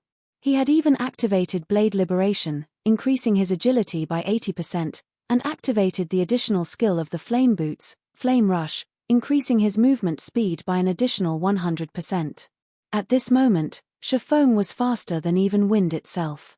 By the time the Orc King killed the doppelganger, Less than 20 yards remained between Shifeng and the treasure. Despicable. Tresic immediately discovered Shifeng. Spinning around, he dashed towards Shifeng. Although Shifeng was very fast, 2 to 3 times faster than his doppelganger, compared to the Orc King, however, he was still as slow as a snail. Sure enough. Just as Shifeng was around 3 yards away from the treasure, Tresic suddenly appeared behind him, his great sword swinging down at the little rat. However, Shifeng had long since prepared for this moment. Before this, he had activated the aura of Earth. At the instant he was discovered, he used absolute defense, becoming invulnerable for 5 seconds. Now that Shifeng was invincible, he did not have to worry about any attacks towards him. While shouldering the Orc King's attacks, he grabbed the crystal ball and stuffed it into his bag. Tresic grew indignant at this sight. The violent aura that surged forth from his body caused even Shifeng to grow breathless. If he were not in an invulnerable state right now, he would have long since died. With the God Crystal in hand, Shifeng immediately swapped the aura of Earth to the aura of space and activated space movement. He then jumped into the spatial crack that appeared and left the Towers of Death. Chapter 512, Killing 2 Birds with 1 Stone. Chapter 512, Killing 2 Birds with 1 Stone. Darkness arrived in God's domain once more. The lights in White River City shone brilliantly. After the night had arrived, aside from a small number of experts and elite parties grinding in the fields, the majority of players could only head back to the city to rest. While it was lively in White River City, the liveliest area, without a doubt, was the Candlelight Trading Firm. As for the reason behind the Candlelight Trading Firm's popularity, that was due to the basic strengthened armor kits. Although the basic strengthened armor kits were not as powerful as the basic mana armor kits, the latter was simply too scarce. It could not compete with the large number of basic strengthened armor kits available at the Candlelight Trading Firm every day. Inside a high-class bar a short distance from the Candlelight Trading Firm, Feng Xianyang sat on the second-floor open-air terrace, gazing at the Candlelight Trading Firm with a smile on his face. "I want to see just how long you can hold out," Feng Xianyang laughed, his expression clearly displaying his arrogance. Initially, Feng Xianyang had been slightly worried that the Candlelight Trading Firm's flourishing business would show no signs of ending. If that were so, it would not be easy to deal with the firm in the future. However, during the process of poaching the firm's workers, Feng Xianyang had discovered a secret, a fatal weakness of the trading firm. And that secret was that only 3 people in the trading firm knew how to produce the basic strengthened armor kit. With just 3 people, it was simply impossible to satisfy the demands of the large number of players in White River City. Even if it were possible, a long time would be required to do so. By then, players would have outgrown their need for the kits. Knowing this fatal secret, Feng Xianyang began to spend large sums of money to purchase the basic strengthened armor kits, buying as many as he could. First, he wanted to deplete the Candlelight Trading Firm's stockpile. As long as the firm no longer had any basic strengthened armor kits remaining, the firm's popularity would fall and limit its business. Although he had to invest a massive sum of coins, the basic strengthened armor kits he bought were not completely useless. On the contrary, they were particularly helpful when raiding team dungeons. Secondly, aside from striving to establish their own guild residences, the various guilds in Starmoon City also strived to accumulate sufficient money to purchase the city's golden lands. Other than that, these guilds were also continuously raiding large-scale dungeons, improving their guild's popularity and equipment. Meanwhile, other than giving the basic strengthened armor kits to his own teams, Feng Xianyang also set aside a portion, selling them to other cities. There was no Candlelight Trading Firm branch in other cities, so there were no basic strengthened armor kits available there. With Underworld's channels, Feng Xianyang had sold these kits to the various guilds of other cities. When these guilds saw the kits, they fought tooth and nail to purchase them. As a result, he made a huge profit by reselling the kits. It was truly killing 2 birds with 1 stone. Not only could he deplete the Candlelight Trading Firm's stockpile of armor kits, but he could also profit from reselling them. How could this possibly go wrong? However, as he celebrated his plan, He had also gained a deep understanding of how fearsome the candlelight trading firm was. Fortunately, the candlelight trading firm was only in White River City, and there were only 3 forgers capable of producing the basic strengthened armor kits. Should the trading firm ever resolve these 2 problems, it could definitely dominate Star Moon Kingdom's market. At that time, who could possibly compete with the candlelight trading firm? Feng Xianyang could not hold back his envy. Why isn't the candlelight trading firm mine? Feng Xianyang held a deep hatred towards Melancholic Smile. If the candlelight trading firm had agreed to cooperate, it would have been his possession by now. With the money he could earn through the trading firm, his position within Underworld would also soar. At that time, those currently above him would be at his beck and call. HMPH. Did you think that, just because you refused to sell the trading firm to me, I would be helpless against you? The firm will fall into my hands. Feng Xianyang could already picture the moment he grasped the rights to the candlelight trading firm, and it would only be a matter of time before all of Underworld's power in Star Moon Kingdom would fall under his control. At that time, it would be child's play to deal with a combat guild like Zero Wing. Just as Feng Xianyang enjoyed the wine of victory, a slightly chubby middle-aged man in pompous clothing sat down beside him. Young Master Feng, may I know why you have called me here today? Although the middle-aged man was only level 10, barely reaching the minimum requirement to enter a city, his body radiated a distinct shrewdness. In particular, those beady little eyes of his greatly resembled that of a wily old fox. How is the progress of the task I assigned you? Feng Xianyang asked softly. Young Master Feng, rest assured, I have already discussed things with many members of the candlelight trading firm. Although only over a dozen or so advanced forging apprentices have officially defected to our side, many have expressed their intentions of doing so. I believe that in the near future, many more advanced forging apprentices will willingly defect to our side. At that time, the candlelight trading firm will show signs of supply shortages. When the firm's popularity falls, it will become even easier for us to poach its members. If they run out of workers, even with a good shop and the basic strengthened armor kits, expansion will be impossible. The middle-aged man chuckled. Good, you've done well. As long as you succeed, you will receive your fair share of benefits. Feng Xianyang nodded with satisfaction. Meanwhile, inside one of the forging rooms of the candlelight trading firm, Melancholic Smile frowned, obviously worried. Just moments ago, several more advanced forging apprentices had requested to dissolve their contracts. Moreover, these few advanced forging apprentices all held rare forging designs. Although these people had to pay a compensation fee that was over a dozen times the value of the forging designs they had learned, it was still a massive loss for the candlelight trading firm. It had not been easy for the firm to get its hands on these forging designs. Without these commodities, how was the firm supposed to retain its customers? Truly despicable. I didn't expect to have nurtured so many traitorous bastards. I should never have let these people learn those forging designs. Melancholic Smile gnashed her teeth. She deeply regretted focusing on these people, supplying them with rare forging designs and allowing them to become advanced forging apprentices so quickly. Suddenly, Shifeng opened the door to the forging room and entered. However, due to his silence, by the time Melancholic Smile had noticed him, he already stood right in front of her. Guild leader. Melancholic Smile called out in surprise. Why are you here? Look at how distracted you are. Did you encounter some trouble? Shifeng asked, laughing. Shifeng was in an extremely good mood.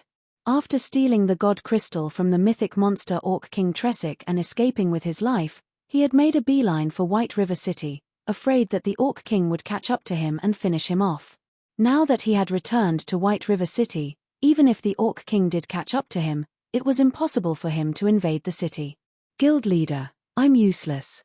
I failed to live up to your expectations.